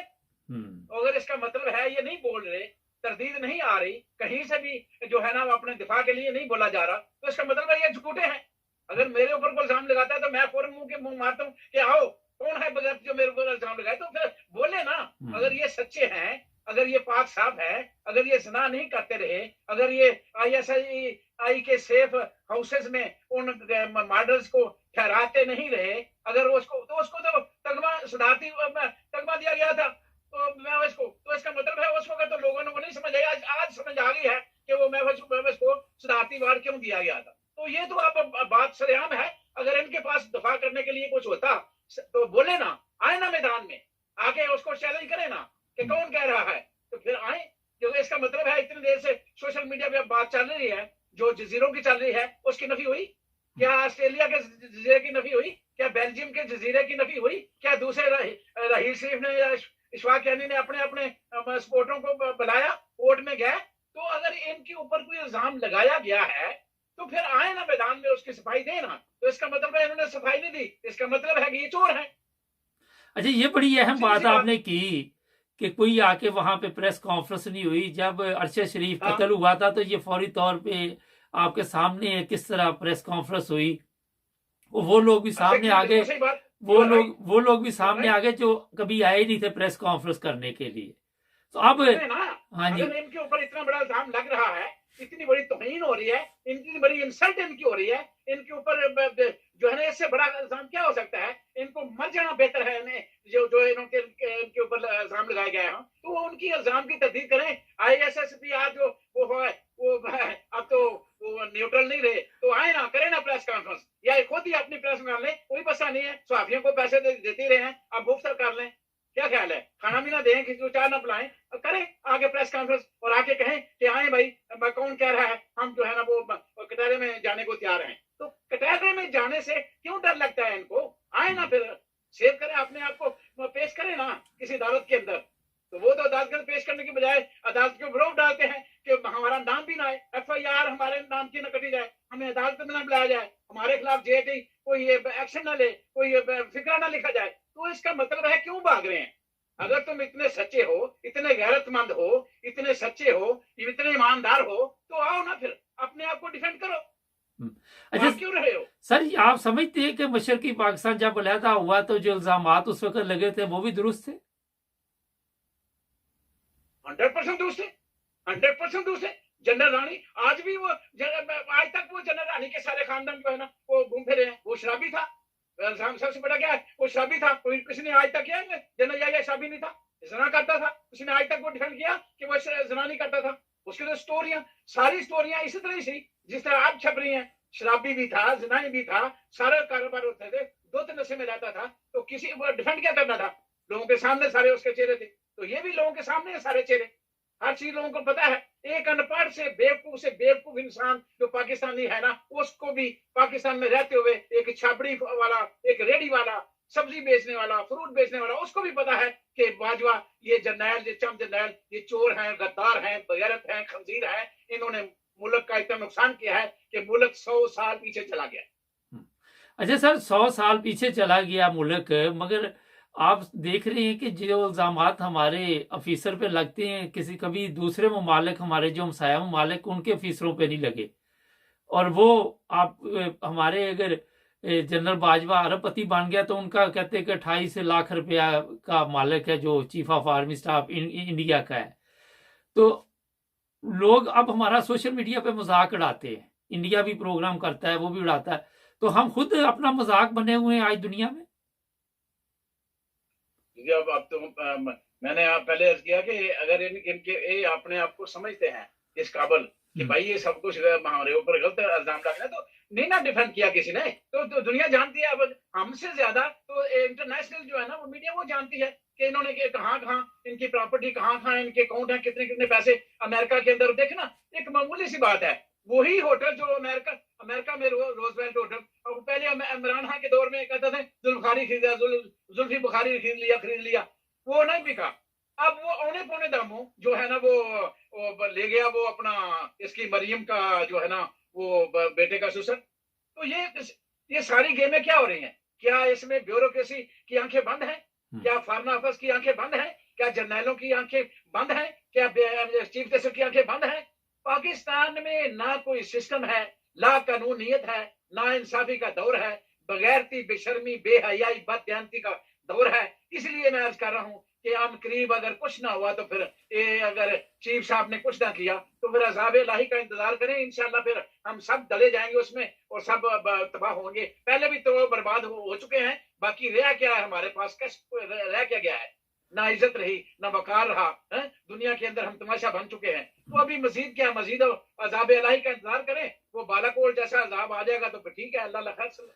अच्छा, एक आखिर पे बताइए कि जब भी कोई मीडिया तवज्जो सच बोल के दिलवाती है कि जनाब आप यहाँ पे गलत जा रहे हैं, तो मीडिया पे, सोशल मीडिया के लोगों को उठाना शुरू कर देते हैं। इसमें केस में भी सोशल मीडिया पे पाबंदी लगाई जा रही है, और जब इनके पास कुछ भी नहीं बताने को होता तो तशद्दुद शुरू कर देते हैं। तो आप क्या समझते हैं, ये तशद्दुद हल है इस मसले का, किसी मसले का भी? इसका मतलब मुबारक साहब वही है ना कि फिर कोई तब्दीली नहीं आई। जनरल बाजवा बगैरत, खंजीर, गद्दार इस मुल्क से वक्ती तौर पे सिर्फ ओहदे से ओझल हुआ है। इसका मतलब है किरदार वही चल रहे हैं सारे। अगर ये चाहता तो ये सारे मुंह बंद हो जाते। आज तक मीडिया जो है ना वो इस बात की तरफ गमाजी कर रहा होता कि हाँ जी बिल्कुल नया चीफ साहब आए हैं और इन्होंने जनाब आते ही ये काम कर दिए हैं। मैं कहता हूँ और कुछ ना करे तो इतना तो कर कि भाई इनको कहो इलेक्शन का ऐलान कर दे, मुल्क जो है ना वो मुस्तकम हो, उसको इस्तेकाम आए और लोग इलेक्शन में जाएं, अपने बंदे मुंतखब करें और फिर जो है ना जो जिसको वोटिंग हो जो जीते वो आके हुकूमत करे। तो कम से कम इतना तो कर सकता था, ये सिर्फ तो वो भी नहीं किया। इसका मतलब है कि दाल में कुछ काला नहीं है, सारी की सारी दाल ही काली है। सर यहाँ पे इलेक्शन की बार बार बात की जाती है, अगर इलेक्शन करवा भी दिए जाते हैं तो यही गंदे कीड़े दोबारा इलेक्शन में हिस्सा लेंगे और इन पे इल्ज़ामात भी हैं, इन पर हर वो इल्ज़ाम है जो मेरा ख्याल है कि एक जो किसी में थोड़ी सी भी अखलाकी हालत किसी की बेहतर हो तो उस पर नहीं लगता। तो यही इलेक्शन लड़ेंगे दोबारा लोग, कोई इनका एहतसाब नहीं होगा, इसी तरह ही हम चलते रहेंगे, ये पहले कोई एहतसाब जरूरी है। देखें वो तो इतनी तोक़ुआत है ना, ये तो हमारी तोक़ुआत है ना मुबारक साहब, आप एक अच्छे आदमी हैं, आपका दिल अच्छा है, आपका दिल चाहता है कि ये हो, मगर मैं कहता हूं कि ये नहीं करेंगे, वही सिस्टम चल रहा है। तो मैं कहता हूं कुछ ना करें, कम से कम एक जो है ना फ्री एंड फेयर इलेक्शन तो करवा दें। चलो दुनिया में जितने भी बगावती के काम है वो इन्होंने नहीं छोड़ने, तो ये काम ये करे ना, इंसानी का ये कम से कम ये, तो जो फ्री एंड फेयर इलेक्शन होंगे उसमें ये गंदे कीड़े निकल जाएंगे। अगर ये एक काम कर दे चीफ कि फ्री एंड फेयर इलेक्शन की जिम्मेदारी ले ले कि हाँ मुनसिफाना इंतखाबात के लिए क्या है, इमरान खान की शर्तें मंजूर कर ली जाए, चीफ इलेक्शन कमिश्नर इसको घर भेज दिया जाए और सही अमला जो है ना उसके तहत इलेक्शन कराया जाए। जब साफ एंड शफाफ इलेक्शन इस मुल्क में अंदर कराए जाए तो सारे मामला ठीक हो जाएंगे, आपका जेन जो है वो भी साफ हो जाएगा कि हाँ ये गंदे कीड़े, जब गंदे कीड़ों को लोग वोट ही देंगे। इतना शऊर आ चुका है लोगों के अंदर कि अगर free and fair election Pakistan में हो जाते हैं तो खुदा की कसम ये 90% गंदे कीड़े जो है ना जलील हो जाएंगे, कुत्तों की तरह जलील हो जाएंगे, इनको कुत्ते नहीं पूछेंगे। बहुत शुक्रिया सर, आपने टाइम दिया, करते रहे करें एक हफ्ते 10 दिन में एक प्रोग्राम ताकि लोगों को पता चलता है। बहुत शुक्रिया सर, थैंक यू। इंशाल्लाह, बहुत मेहरबानी, बहुत शुक्रिया, अल्लाह बहुत शुक्रिया। नाज़रीन, जबरदस्त बातें, सीधी सादी बातें, इसमें कोई दो राय नहीं है, आपके सामने सब कुछ खोल के रख दिया चीमा साहब ने कि ये चल रहा है वहां पे और इसका हाल ये है। हमारे चैनल को सब्सक्राइब कर लें, जुड़े रहें हमारे साथ। अस्सलाम वालेकुम नाज़रीन, आज प्रोग्राम तो गपशप ही है, मगर जो बात मैं करने वाला हूँ ये वाकया मुझे सोशल मीडिया से देखने को मिला, मैंने कहा आप तक भी पहुँचाना चाहिए। ये साहब सैर व तफरी करते रहते हैं, मुख्तलिफ ममालिक में जाते रहते हैं। इनका कहना था कि मैं ट्यूनिस गया और वहाँ पे इमिग्रेशन ने मेरे साथ जो सलूक किया मैं आज तक नहीं भूल सका और मैं काफ़ी परेशान रहा। इनका कहना था कि बिला वजह मुझे वहाँ रोका गया, मेरे पास तुर्की का पासपोर्ट भी था, पाकिस्तानी पासपोर्ट भी था, और जब उन्होंने देखा कि एक पाकिस्तानी के पास तुर्की का पासपोर्ट है या क्या वजह हुई है, तो उन्होंने मुझे कोई 6 घंटे तक एयरपोर्ट पर रोके रखा। मेरी तबीयत भी ख़राब थी और जो सलूक वहाँ पे मेरे साथ किया गया मैं कभी भी ये बोल नहीं सकता। मैं ये वाक़या सुन के बड़ा हैरान हुआ और परेशान भी हुआ कि जो मैं भी क्योंकि ट्रैवल करता रहा हूँ, जो मेरा तजर्बा है कि यूरोप की निस्बत जो मुसलमान ममालिक है वहाँ पे अच्छी नज़र से क्यों नहीं देखते हमें। वजह यही है कि हमारे पास चाहे यूरोपियन पासपोर्ट हो, तुर्की का पासपोर्ट हो, मगर जब पता चलता है कि ये पाकिस्तानी है तो वो खुद ब खुद सवालात करने शुरू कर देते हैं और उनको ये भी पता है कि इन लोगों के मुल्क में जाली काम होते हैं, जाली इस तरह के वीज़े लगते हैं, जाली तरीके के साथ ये पासपोर्ट बनवाते हैं, कई चीज़ें हैं। ये है असल मकसद जो आपको बात बताने का। और फिर इन्होंने कहा कि मुझे वहाँ से जान छुड़ाने के लिए शोर डालना पड़ा, लोगों को इकट्ठा करना पड़ा और मैंने उनको कहा मुझे वापस भेज दें। कभी वो बहाने बनाएं कि आपका जो होटल है वो बड़ा सस्ता है, कभी वो कहे कि कोई ना कोई वजह फजूल सी बयान करें। मैं थोड़ा सा अपने जो मुसलमान ममालिक हैं उनकी आई बात ज़रूर करूँगा। मैं भी पिछले दिनों मोरक्को गया हुआ था तो मुझे समझ नहीं आई, वो जो इमिग्रेशन वाला बैठा हुआ था वो बिला वजह सवालात कर रहा था। मुझे उसने पूछा कि आप क्या करते हैं, मैंने उसे बताया कि मेरा तल्लुक मीडिया से है। वो परेशान हो गया, कहता यहाँ भी आपने मीडिया के लिए आए हैं। फिर वो मुझे कहने लगा कि कौन सा चैनल है आपका। मैंने फिर उसे यूट्यूब का चैनल निकाल के दिखाया। फिर मुझे कहने लगा अपना बोर्डिंग कार्ड दिखाएं। मैं इंग्लैंड से गया हुआ था और उसने फिर एंट्री की स्टेप लगाए। तो मैंने उसे सिर्फ 2 दफ़ा ये कहा कि आपने बहुत ज़्यादा सवालात किए हैं और ये मेरे ख्याल में ज़रूरत नहीं थी इनकी सवालात की, क्योंकि एक यूरोपियन पासपोर्ट है मेरे पास। मगर जब उसने नाम पढ़ा और देखा कि ये पाकिस्तान से तल्लुक़ है, तो वजह ये थी कि उसने ये सवालात किए। ये है जो असल बात आपको मैं बताने की कोशिश करूँगा। इसी तरह ये साहब जो टुनीजिया में थे, जिन्होंने ये प्रोग्राम में बताया, वो कहते हैं कि मुझे खाने पीने के लिए भी प्रॉब्लम बनी हुई थी। मेरे इसरार पर वो खाना भी अच्छा नहीं दे रहे थे मुझे और परेशान कर रहे थे। आप अगर गौर करें तो हमारे जो मुसलमान ममालिक है वहाँ इंसानी हकूक़ का ख्याल नहीं रखा जाता, चाहे वो अरब कंट्री है, चाहे वो तुर्की है। पिछले दिनों एक वाक़या मेरे सामने पेश आया, एक वाक़या मेरे सामने आया कि एक लड़की और एक उसकी माँ तुर्की के, उनके पास सियासी पनाह का पासपोर्ट था यूके का, जो यूएनओ का होता है। उनको इल्म नहीं था कि इस पासपोर्ट पे वो तुर्की बगैर वीज़े के जा सकते हैं। तो यहाँ से पहली तो गलती एयरलाइन की थी कि उन्होंने जाने दिया। जब ये वहाँ पहुँची तो इनको उन्होंने कहीं तय खाने में बंद कर दिया और 3 दिन तक वहाँ पे रखा। जो खाने के लिए दिया उनको ब्रेड दे देते थे और पानी जो अंदर फेंक देते थे और बिला वजह परेशान किया। 3 दिन के बाद उनकी जान वहाँ से छूटी और वो वापस इंग्लैंड आए।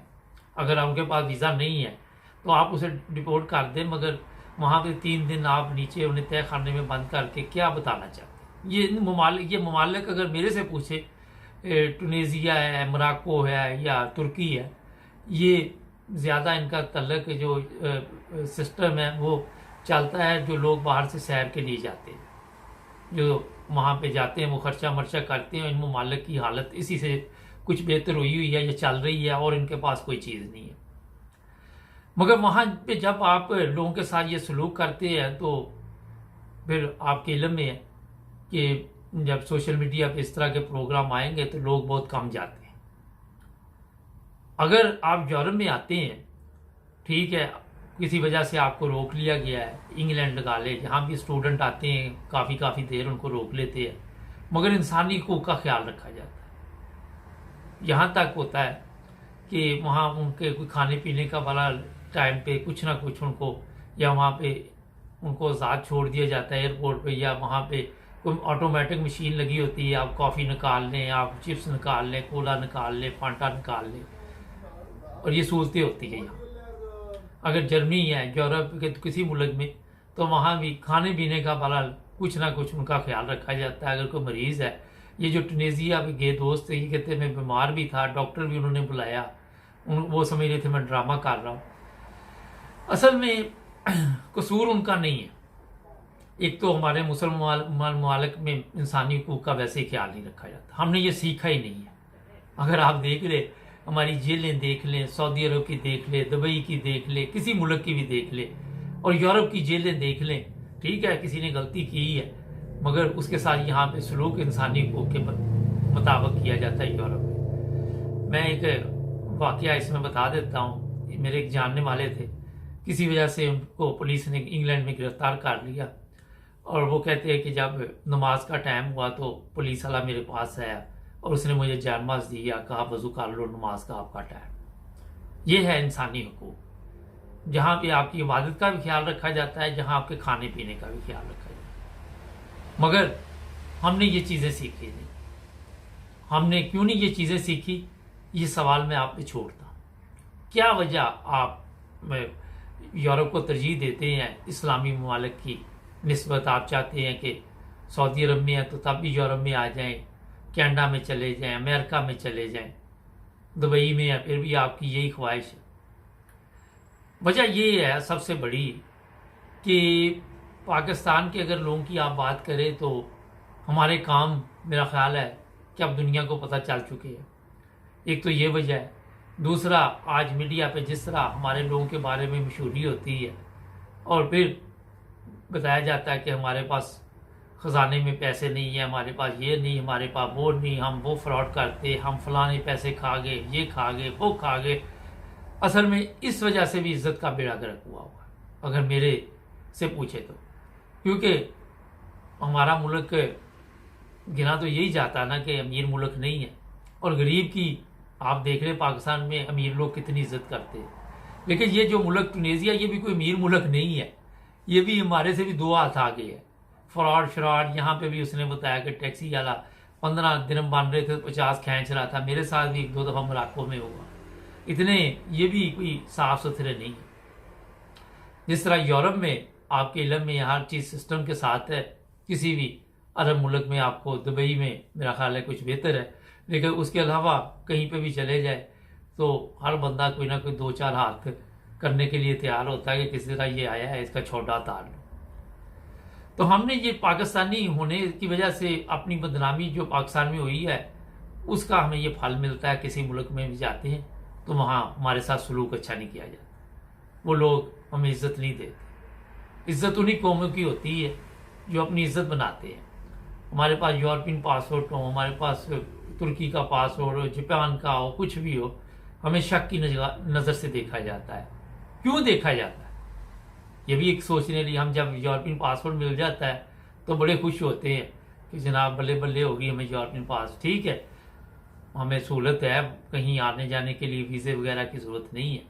मगर हमारे रंग, हमारे नाम, ये हमारा तारफ़ है। और यहाँ से आप हिसाब लगा ले कि पाकिस्तान के लोगों की कितनी इज्जत है।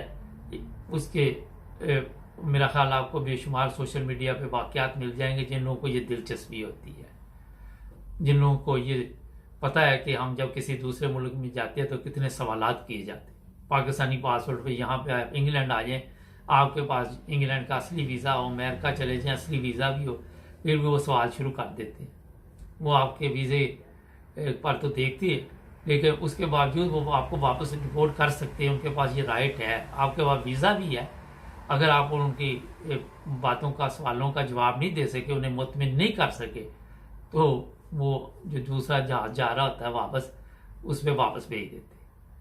ये चीज़ें मैंने चंद इसलिए कही कि मुझे जब ये सवाल उसने किए तो मुझे भी अच्छा नहीं लगा कि उसने इतने सवालात क्यों मेरे साथ किए। मेरे पास यूरोपियन पासपोर्ट था, और मैं अगर मेरे से पूछे तो मैं जो गुस्सा भी आया।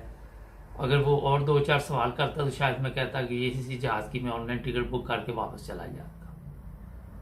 आप बताइए कि क्या वजह आज पाकिस्तान के लोगों को या मुसलमान एक दूसरे को इस नज़र से क्यों देखते हैं। अगर यही जर्मन होता जो या यूरोपियन होता तो उससे ये सवालात नहीं वो करते।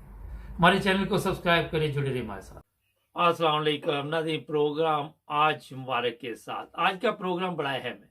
हुआ ये कि सोशल मीडिया पे एक वीडियो चल रही थी और वहाँ पे बताया जा रहा था कि 1965 की जंग में जो जनरल अख्तर हुसैन थे, मलिक अख्तर हुसैन, वो कादियानी थे और उनके कारनामे बताए जा रहे थे। आज मुझे वो अचानक वीडियो मिल गई तो फिर मैंने चौधरी हमीदुल्लाह जफ़र साहब से रब्ता किया। वजह उसकी मैं थोड़ी सी बता देता हूँ कि वैसे तो हमारा चैनल जो है मजहबी नहीं है, मगर यहाँ पे हुआ ये कि कुछ लोग मेरे साथ प्रोग्राम करते हैं, मेरे दोस्त ही हैं वो भी। उन्होंने 12 दफ़ा कहा कि ये जो कमरजावेद बाजवा है ये कादियानी है, अहमदी है। और फिर मैंने कहा थोड़ी सी तहकीक करे, लेकिन उसका ये मेरा ख्याल वो अहमदी नहीं था, ये जो जनरल कमरजावेद बाजवा है। अब अख्तर हुसैन साहब जो 65 की जंग में हीरो थे, उनके बारे में चौधरी साहब से पूछते हैं तो ये मैं बता दूं कि वो अहमदी थे और उनके भाई भी अहमदी थे, दोनों के बारे में, ताकि लोगों को ये पता चले कि जो भी मुहिब वतन लोग हैं उनकी कुर्बानियाँ क्या थी, उनके साथ क्या सलूक किया गया। और ये सोशल मीडिया से किसी अहमदी या कादियानी ने प्रोग्राम नहीं किया, एक लड़की ने किया, वो मेरे पास मौजूद है। अगर किसी को चाहिए हो तो हम वो भी आपको भिजवा सकते हैं। अस्सलाम वालेकुम चौधरी साहब। वालेकुम सलाम व रहमतुल्लाह। चौधरी साहब क्या हाल है आपका? अल्हम्दुलिल्लाह ठीक है। चौधरी साहब आज वो एक वीडियो मैंने आपको भिजवाई थी, जी जो जो अख्तर हुसैन साहब थे, जनरल थे, उनके बारे में वो वीडियो तैयार की गई थी और वहां पे ये बताया गया था कि उन्होंने किस तरह जंग में हिस्सा लिया और उनके कारनामे बताए गए थे ना। ठीक है। आज मैंने कहा आपसे भी सुनते हैं कि जो आपने वीडियो देखी वो बिल्कुल ठीक है या उसमें कोई फर्क है। थोड़ा सा जरा खुल के बताएं, टाइम हमारे पास काफी है, क्योंकि ये मैंने काफी प्रोग्राम किए और लोग मुख्तलिफ इल्जामात लगाते हैं, लोग जो है उनकी तसल्ली के लिए मैंने कहा था ये प्रोग्राम किया जाए। मोहतरम बर्क साहब, बात ये है कि वो वीडियो ठीक है बल्कि मुखसिर है,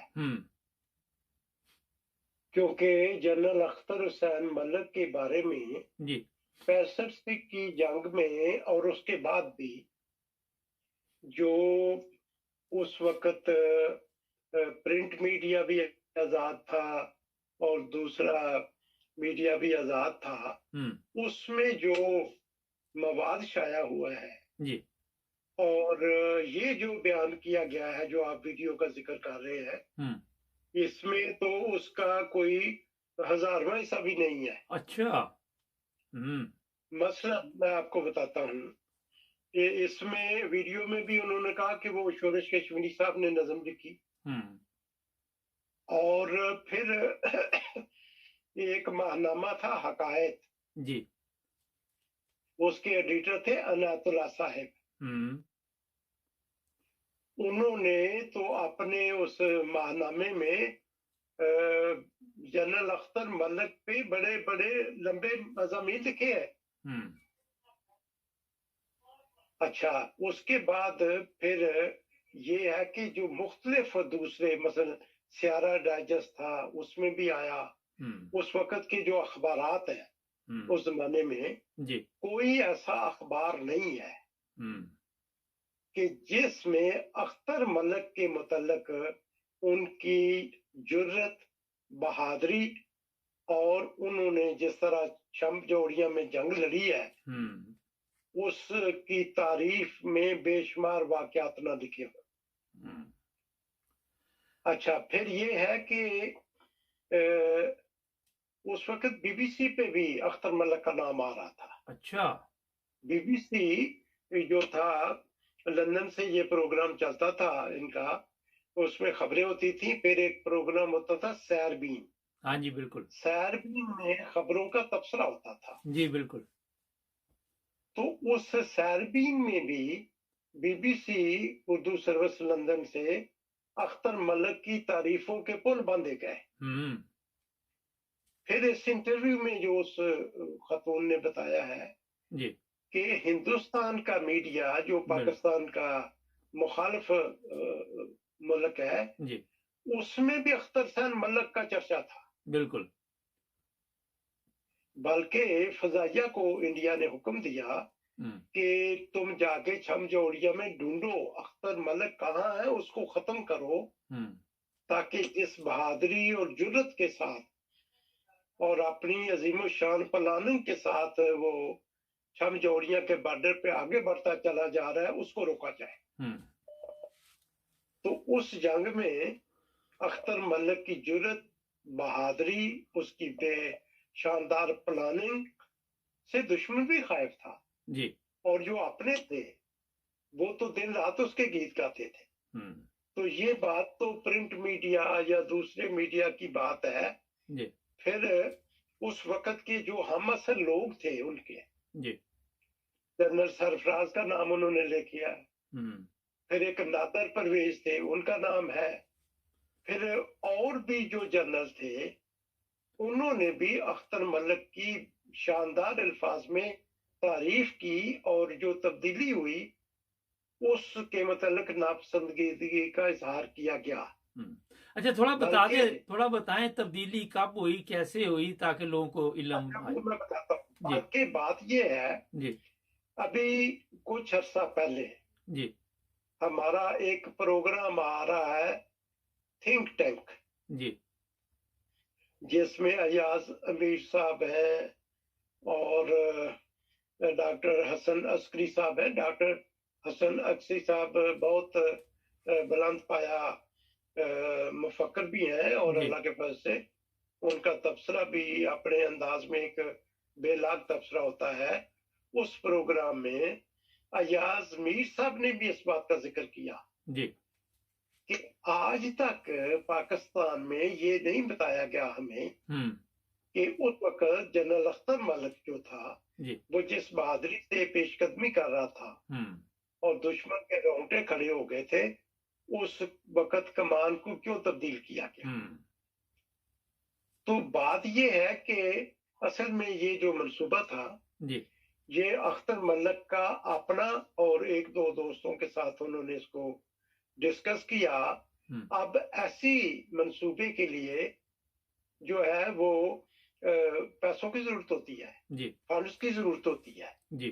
तो जब ये मंसूबा उन्होंने चीफ ऑफ स्टाफ जो थे जनरल मूसा से जिक्र किया तो वहां भी पैसों का मसला हो गया जी। फिर वजीर खजाना असल में उसका जिम्मेदार होता है वो, और वजीर खजाना उस वक्त थे मोहम्मद शुएब उनका नाम था जी। उनसे जिक्र किया, उन्होंने कहा जी बिल्कुल नहीं, सवाल ही पैदा नहीं होता कि आपको इस आपके मंसूबे के लिए पैसे दिए जाए। और उससे फिर अयूब खान को भी उन्होंने कायल किया और जो फंड थे उनका इनकार हो गया। फिर जनरल अख्तर हुसैन मलिक खुद अयूब खान से मिला और उसको इस सारे मंसूबे की कार्रवाई का बताया और बताया कि देखे हिंदुस्तान तो मकबूल उधर कश्मीर में इस तरह की कार्रवाइयां कर रहा है जी।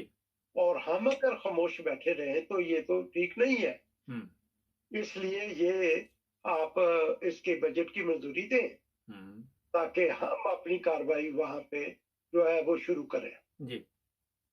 और उन्होंने अयूब खान को कायल किया और फिर वो फंड्स मिले और इस मंसूबे पे काम करना जो है वो शुरू हुआ। लेकिन इसमें एक बात है कि अयूब खान ने उस वक्त इस बात का पूछा कि आया इस मंसूबे को शुरू करने के नतीजा में जो हिंदुस्तान है वो कहीं पाकिस्तान के किसी और बॉर्डर पे हमला तो नहीं करेगा। तो जो वजारत खारिजा है, मैं उनके नाम नहीं लूंगा, इतना ही कह देना काफी है कि उस वक्त की वजारत खारिजा के जो ओहदेदारान थे उन्होंने अयूब खान को तसल्ली दिलवाई कि इसके नतीजा में जो है वो हिंदुस्तान हमला नहीं करेगा जी। और फिर ये मंसूबा शुरू हो गया और वो इस जुर्रत और बहादुरी से आगे बढ़ता चला गया कि छमजोड़ियों पे कब्जा हो गया। अब वो दरिया तवी भी करना चाहते थे अबूर, और उसके बाद वो जो है जम्मू पे कब्जे का मंसूबा था जी। लेकिन जब ये महसूस किया गया पाकिस्तान में कि अब बीबीसी भी जनरल अख्तर मलिक के तराने गा रहा है, अख्तर मलिक ही होगा, बाकी तो फिर हसद जो असल बात है हसद ही है ना इसमें भी। तो हाँ बिल्कुल बिल्कुल, क्योंकि हसद की बदबू थी और यही आज तक आप क्या समझते हैं। मैंने ये प्रोग्राम आज इसलिए किया कि जो लोग आज हमारी फौज के खिलाफ बातें करते हैं उनको ऐसे लोगों का भी पता होना चाहिए जो बहुत बहादुर फौजी थे, जर्नैल थे, जो अपनी जान की परवाह नहीं करते थे। और ऐसे लोग भी पाक फौज में थे जो जिस तरह आपने बताया कि टैंकों के नीचे लेट गए और जान की कुर्बानी दी, उसमें हमने बेशुमार नाम पड़े हुए हैं। अब उनका जिक्र करना तो बड़ा मुश्किल है।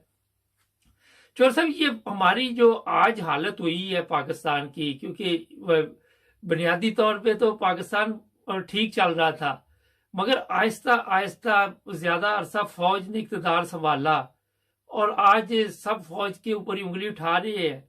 आप क्या समझते हैं कि फौज ने अपना किरदार अदा नहीं किया जो उसका था? असल में ये जो मार्शल लॉ आते रहे हैं ना जी, असल में फौज का काम तो है सरहदों की हिफाजत करनी और बल्कि बाकी जो मुल्की मामलात हैं वो तो सियासतदान जो है वो उनको उनकी देखभाल करें जी। लेकिन बात यह है कि हम सिर्फ फौज को ही नहीं कह सकते, हमारे सियासतदानों का किरदार जो है वो तो बड़ा घिनौना है, बहुत ही घिनौना है। हम फौज पे बात करने से पहले अगर ये देखें कि हमारे सियासतदान जो हैं जी वो क्या करते हैं। अब आप देख लें ना, जो सियासतदान इस वक्त हैं, जो हुकूमत है, उसको देख लें कि वो मुल्क से पैसा लूटते हैं, बाहर जाके अपने कारोबार करते हैं और उनके बच्चे बाहर पढ़ते हैं और बाहर असासे हैं उनके। तो सियासतदान तो अपने मुल्क की वफादारी का हल्फ उठाता है, और जब वो अपने हल्फ की पासदारी नहीं करता तो फिर देखें, अब फौज जो है उसने भी तो हल्फ उठाया है कि हम मुल्क की सालमियत का तहफ़्फ़ुज़ करेंगे। तो जब वो देखते हैं फिर मजबूरन उनको मतलब है कि मार्शल लॉ लगाना पड़ता है। लेकिन अगर ये सारे ठीक हों और मुल्क के लिए अच्छा काम करें और लूट मार ना करें जी, तो फिर ये है कि फिर फौज भी ना इन मामलात में आए। चल साहब यहाँ पे एक सवाल ऐसे, सॉरी माजरत चाहता हूँ, मैं बात काट रहा हूँ। मार्शल्लाह तो आते रहे, लेकिन मार्शल्लाह ने भी इनको सजा नहीं दी। जब मुशर्रफ को इल्म था कि ये 2 नंबर लोग हैं, ये लूट मार वाले हैं, तो वो भी तो अपने मफादात की खातिर भी इनके साथ समझौता करने पर क्यों मजबूर होता है। एक तरफ हम कहते हैं हमारी फौज बहुत बहादुर है, एक तरफ हम अपने अंदरूनी दुश्मनों का मुकाबला अभी तक नहीं कर पा रहे।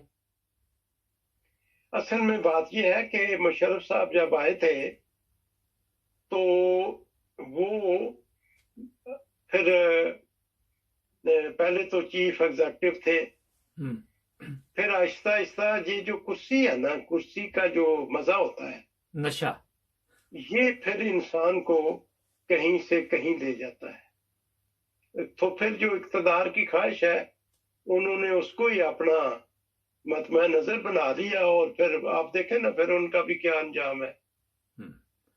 अच्छा, तो बहरहाल ये अगर वो आते हैं तो चाहिए ये कि वो साफ सुथरा इलेक्शन कराएं और वो वापस अपनी ड्यूटी पे चले जाए। अच्छा, आप क्या समझती हैं कि अब ज़ियाउल हक भी आया, यूब भी आया, जमहूरियत का बेड़ा गर्क तो भुट्टो के दौर से शुरू हो गया था ना, जब आधा मुल्क चला गया हमारे। देखें, यही तो मैं बात कर रहा हूँ ना जी। अब भुट्टो साहब जो हैं उन्होंने बहुत सारे लोगों को मरवाया, बिल्कुल, और उन्होंने एक नीम फौजी फोर्स बनाई थी जिसका नाम था FSF। हाँ जी, फील्ड सिक्योरिटी फोर्स जी। और उसमें लोगों को भर्ती करके वो फिर अपने जो मुखालिफ थे उनको टकाने लगाते थे। अच्छा, फिर ये है कि अब वो जीत तो गए, का नाम ले रहा है, पाकिस्तान के अखबारात भी जनरल अख्तर मलिक के कसीदे गा रहे हैं, और इस तरह ये शख्स जो है ये दुनिया भर में जो है वो आंख का तारा बन गया है। तो यहाँ पे फिर उन्होंने सोचा कि हम इस तरह कहते हैं कि इसको कमान को बदल दें, जैसे उसने इंटरव्यू में बताया। बिल्कुल, कि अयूब खान जनरल याह्या को चाहता था कि उसकी नेकनामी हो और ये जो कामयाबी है उसके नाम लिखी जाए, तो उन्होंने कमान को तब्दील किया। बिल्कुल ऐसे ही। और फिर ये है कि वो बताया गया कि 36 घंटे बाद वो पहुंचा है। बिल्कुल, लेकिन इस कमान की तब्दीली के बाद ही अख्तर मलिक के जो सबॉर्डिनेट थे उन्होंने भी उनका कहना मानना बंद कर दिया था। और याह्या साहब 36 घंटे बाद पहुंचे। एक दूसरा ये था कि उनके पास तो कोई मनसूबा नहीं था आगे के क्या करना है, ना अख्तर मलिक से ब्रीफिंग ली, उनको रिलीव कर दिया, वो वापस आ गए, और फिर फौज जहां खड़ी थी वहां खड़ी रही, और वो जो मनसूबा था वो कामयाब नहीं हो सका। बिल्कुल ऐसे ही। तो ये आज तक ये मुख्तलिफ अखबारात में और हमेशा इस बात पे सवाल उठाया जाता है जी, मीडिया में भी बातें होती हैं और बड़े लोग बातें करते हैं कि ये जो तब्दीली की थी ये एक बहुत गलत फैसला था, जिसकी वजह से हमने कश्मीर को खो दिया। बिल्कुल ऐसे ही। चौधरी साहब एक सवाल यहाँ पे आपने बड़ी तफसील से बताया। जी जी। एक मुझे बात करने की इजाजत दें जी कि इन्हीं बातों में जो कर्नल रफी साहब ने किताब लिखी है भुट्टो के आखिरी 324 के 23 दिन है, बिल्कुल ये उनकी किताब है जिसमें भुट्टो की फांसी का और सारा तफसील से जिक्र है जी। उसमें कर्नल रफी साहब ने एक दिन इस बात का जिक्र किया और बातों बातों में जनरल अख्तर सैन का नाम आ गया। अच्छा। तो जुल्फकार अली भुट्टो ने जो उस वक्त सेल में थे और वो फांसी के सेल में थे जी, उन्होंने उनसे कहा ये प्रिंटेड है, उस किताब में ये प्रिंटेड है। उन्होंने कहा बात यह है कि जनरल अख्तर मलिक के दिल गुर्दे का बहादुर जर्नैल अभी तक फौज ने पैदा नहीं किया।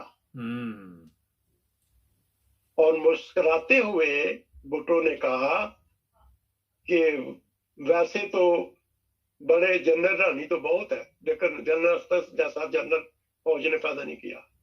जनरल रानी का आप जानते ही होंगे। हाँ जी भाई का काफी दोबारा चर्चा है उसका। तो इस तरह से देखे ना, अब उसकी तो आज भी लोग तारीफ करते हैं, बल्कि उनका जो छोटा भाई था वो मेजर जनरल थे जब ये मनसूबा शुरू हुआ है। अब्दुल है बाद में तरक्की दी, लेफ्टिनेंट जनरल की और हलाल जुर्रत दिया। लेकिन उनका जो छोटा भाई है, जब जंग लगी है और जो सियालकोट का बॉर्डर था जी, उस पे इनका छोटा भाई था अब्दुल्ला अली, वो ब्रिगेडियर थे उस वक्त जी। और दुश्मन का जो खौफनाक टैंकों का हमला था जी, और टैंक भी उनके पास बड़े आला किस्म के थे और यलगार बहुत ज्यादा थी जी। तो उनको ये कहा गया था कि वो जो BRB की दायर है उसके पीछे आके दिफा करें। तो उन्होंने कहा अगर हम BRB के पीछे आ जाते हैं तो हमने तो सारा सियालकोट दे दिया दुश्मन को, बाकी रह क्या गया है। और उन्होंने, वो भी ऐसा जुर्रतमंद उनका भाई था, उसने कहा नहीं हम यहीं से दुश्मन को रोकेंगे जी। और उसके लिए फिर उन्होंने प्लानिंग ये की कि उन्होंने कहा कि मुझे ऐसे लोग चाहिए जो अपने पेट पर बम बांधे और जो बड़ी तादाद में टैंक आ रहे हैं जी, उनकी जो सामने से मुकाबला करना है वो जिन्होंने अपने बॉडी में वो बम बांधे होंगे वो पहली लाइन को खत्म करें और जो टैंक उनके पास थे जी, उनमें 2 टैंक तो वैसे खराब थे और वो कहते हैं मैंने दुआ की अल्लाह ताला से और रिपेयर की तो वो 2 टैंक भी ठीक हो गए।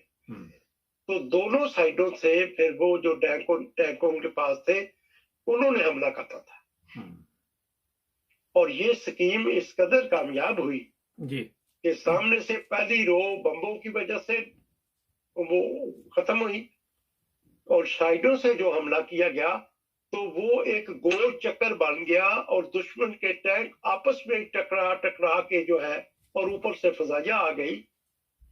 और इस पे जनरल अब्दुल अली ने एक नज़म लिखी हुई है जी, उसका उन्वान है असहाबे फील,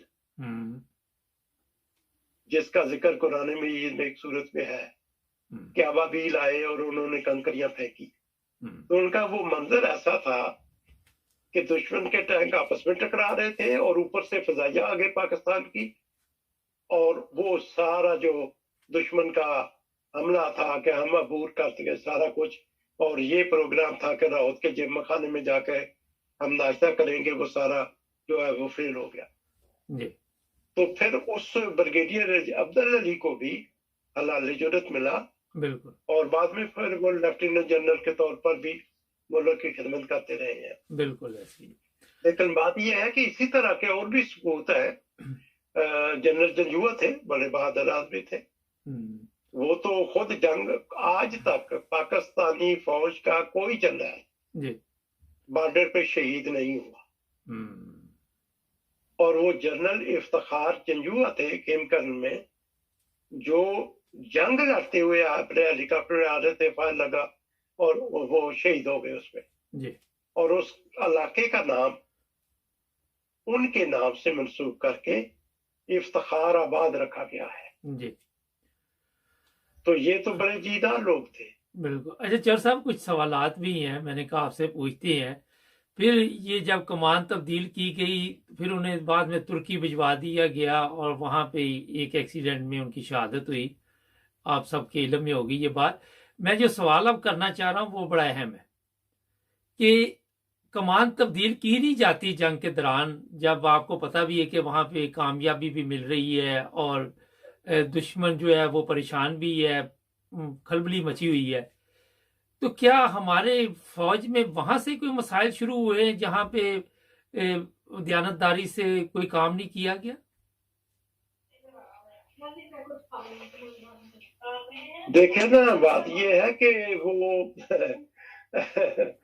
जो जब जनरल अयूब को बनाया गया, वो वर्दी में थे और उनको वजीर दफा बना दिया गया। अच्छा, फिर सिकंदर मिर्जा का उन्होंने तख्ता उल्ट दिया और उन्हें बाहर के मुल्क जाना पड़ा और वहीं मेरा ख्याल है वो फौत हुए हैं। तो जब यहाँ से इस तरह की शुरू हो जाए बातें, तो फिर जब इब्तदा ये का हमारे तबीर करते हैं, उसकी बुनियाद में ही ईंटें गलत लगा दे जी, तो उसका नतीजा भी तो फिर ऐसा ही गुजरेगा। अच्छा चर साहब, एक और सवाल है यहाँ पे कि जनरल यहिया का किरदार अयूब को नहीं इल्म था कि ये किस टाइप का बंदा है, ये तो याश है, शराबी कवाबी है, और उसको उसने कमान दे दी। समझ से बाहर है वैसे ये थोड़ी सी चीज। देखे, वो बात ये है कि शराब तो अफसर पीते हैं, अफसरों के नस में शराब होती थी। अच्छा, पीते थे। शायद जनरल जियाउल्लाह के जमाने में शायद वो बंद हो गई हो, लेकिन शराब तो पीते थे, सारे मैसों में इनको मिलती थी। ये तो कोई ऐसी बात ही नहीं थी। अच्छा, कोई इतनी बड़ी बात नहीं है। नहीं थी, बिल्कुल पीते थे सारे। अच्छा अच्छा, तो बाकी जो ये अय्याश आदमी था, ये तो मतलब है कि इसका तो उस पे असर नहीं पड़ा, लेकिन ये है कि इन्होंने महसूस ये किया कि जो अख्तर मलिक है इसकी शोहरत बढ़ रही है और उसके नतीजा में हम जो है वो गैर अहम हो जाएंगे, और ये उनको भी वहां जाके नजरबंद किया। और फिर इन कार्रवाइयों के नतीजा में जी, फिर उनके साथी भी उनको छोड़ने लगे।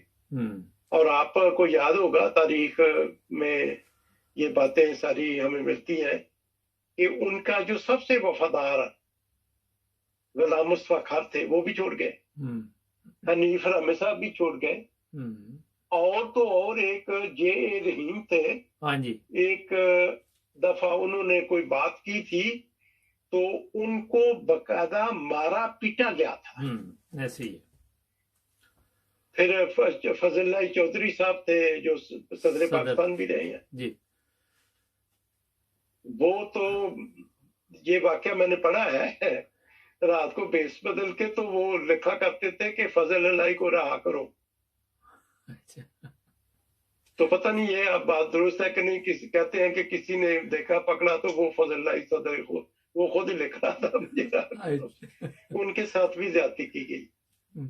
चल साहब, सवाल फिर वही का वही है कि भुट्टो भी बंदे मरवाता था, आज नवाज शरीफ पे भी वही इल्जाम है, अरशद शरीफ के कत्ल का भी इल्जाम आ रहा है, यहाँ इंग्लैंड में भी केस दायर हुआ है, मरियम पे भी इल्जाम आ रहा है, शहबाज शरीफ पे 14 कत्ल, मॉडल टाउन, राना सनाउल। तो इसका मतलब ये कि हमने कोई अपने अंदर तब्दीली पैदा नहीं की, वही हमारा तरीका वारदात रहा। बात ये है कि असल में जो जहां भी जुर्म हुआ है उसको उसकी सजा नहीं दी गई। हाँ, ये है असल मसला। जो निजाम अदल है जी, उस पे भी तो सवाल उठता है ना। बिल्कुल। हम अगर सियासतदानों की बात करते हैं, हम अगर फौज की तरफ बात करने की कोशिश करते हैं, तो क्या हमारे निजाम अदल ने अपनी जिम्मेदारी को पूरा किया? और अगर किया होता, अगर मॉडल टाउन का केस उन जो शहीदों की सजा दी होती, तो आज तो ये हुकूमत नहीं होनी थी इधर। लेकिन हमारी बदकिस्मती ये है कि यूं ही कायदे आजम ने अपनी आंखें बंद की, फिर वो सारे लोग आ गए जो जाती मफाद को मुल्की मफाद पर तरजीह देते थे जी। अब आप देखें, वो गुलाम मोहम्मद थे, वो मजदूर आदमी था, लेकिन इक़्तिदार की रस्साकशी में कभी वो सोहरवर्दी को हटा दिया जाता है, कभी ख्वाजा नाज़मुद्दीन को हटा दिया जाता है, कभी वो खुद गवर्नर जनरल बन जाते हैं। तो ये तो शुरू से ही इस चारपाई की चूल्हे हिली हुई थी। जो सियासतदानों ने किरदार पेश किया है वो तो कोई उम्दा किरदार नहीं है। उस वक्त तो फौज जो है वो काबिज नहीं थी मुल्क पे, उस वक्त तो ये आजाद थे। और हिंदुस्तान में तो लोग कहते थे कि हम तो दिन में उतनी दफा 2-3 ही बदलते जितनी दफा पाकिस्तान में गवर्नमेंट बदल जाती है। जैसा ये तो बड़ी तो बात आपने कही हिंदुस्तान की, वहां पे आज तक कभी फौज ने आके कोई वो नहीं अपना कब्जा किया या मार्शल लगाया। हमने किसी और मुल्क से भी ये चीजें नहीं सीखी, हम भी वहां से आए हुए थे, क्या वजह कि हम क्यों नहीं सीख सके? आपके ख्याल? बात की है कि अब आप देखें ना, वहां का सियासतदान जो है वो हमारे मुल्क के सियासतदान से बिल्कुल मुख्तलिफ है। और उसमें फिर ये है कि वो अपने कानून जो है, कानून भी तो वहां पे काम करता है ना, इसलिए वहां फौज को फिर इक़्तिदार में आने की जरूरत नहीं है। बात वही है कि अदल का ही सबसे बड़ा स्यापा हमारे मुल्क में अदल का ही है ना, अदल का है बिल्कुल। अच्छा, अब आप जो इस वक्त मौजूदा हालात है क्या देख रहे हैं, किधर हम जा रहे हैं, कोई पता चल रहा है, कोई समझ आ रही है कि कुछ हम बेहतरी की तरफ जाएंगे? रोजाना यही सुना जा रहा है कि हमारे खजाने में पैसे नहीं है, गरीब के पास आटा नहीं है, फलां के पास गैस नहीं है, फलां के पास बिजली नहीं है। यही चीजें सुनने को आती हैं। दूसरी तरफ सियासतदान अपनी जिंदगी उसी तरह गुजार रहे, उनको तो कोई फर्क नहीं पड़ रहा। बात तो यही है ना कि वहां पे हुकूमत जो है वो अवाम की खिदमत करने की बजाय अपनी खिदमत करती है। लोगों का सोचने की बजाय सियासतदान अपना सोचता है, वो कहता है मैं कमाया। अब आप देखें कि इलेक्शन पे कितना पैसा खर्च होता है। बिल्कुल। और फिर वो जीते हैं तो वो जो खर्च करते हैं फिर वो वसूल भी तो करते हैं। तो जब इस तरह का मंजरनामा हो तो फिर अवाम भूखी मरेगी, फिर अवाम को रोटी कपड़ा नहीं मिलेगा, न गैस मिलेगी, न बिजली मिलेगी, ना खाना मिलेगा। तो फिर मुल्क तो तरक्की नहीं करते। फिर हमारी मईशत में जो बेहतरीन मनसूबा बंदी है वो नहीं है मईशत पे। और उसके लिए कुछ इमरान खान ने किया था लेकिन उसको भी हटा दिया। अब एक माहिर मुआशियात ने एक बड़ी अच्छी बात की कि आप अपनी जो चीजें हैं उनको बाहर के मुल्कों में भेजें और उससे आप वो डॉलर वगैरह लें, कमाएं, ताकि आपके मुल्क की चीजों की तजारत हो और उससे आपकी मैशत अच्छी हो। इस पे तो हुकूमतों ने काम ही नहीं किया। इमरान खान ने थोड़ा काम किया था लेकिन फिर वो भी उसको भी जाना पड़ा। चलो सर, काम तो वो तब करे जब उनके पास टाइम हो। लड़ाई झगड़े के अलावा वो तो एक दूसरे के खिलाफ सारा दिन केस दर्ज करवाते थे। अच्छा, आप देख रहे हैं कि कोई इंतखाबात होंगे या सिर्फ अभी तक चक्कर ही दिया जा रहा है? इंतखाबात तो पूरी कोशिश है हुकूमत की कि ना हो, लेकिन इसका हल इंतखाबी है।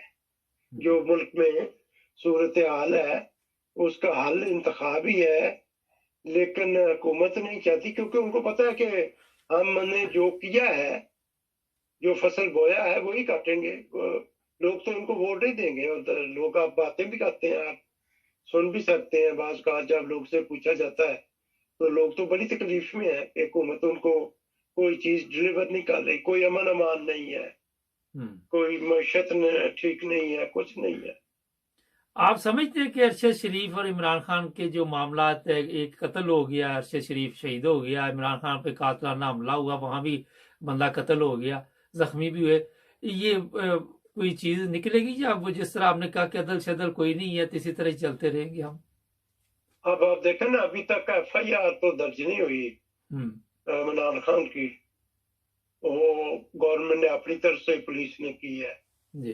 फिर अरशद शेख के केस का भी यही हाल है। तो कहाँ अदल होना है, कहाँ सजाएं मिलनी है? सजा का निजाम ही नहीं है मुल्क में। जैसा आप होता जी तो फिर ये चीजें तो पैदा ही ना होती।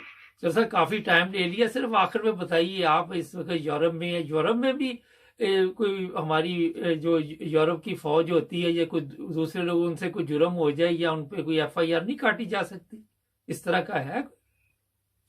मेरा जाती तजर्बा तो ऐसा नहीं है कोई, लेकिन बात यह है कि यहाँ तो हमें पता ही नहीं इस मुल्क का जो चीफ ऑफ स्टाफ है उसका नाम क्या है।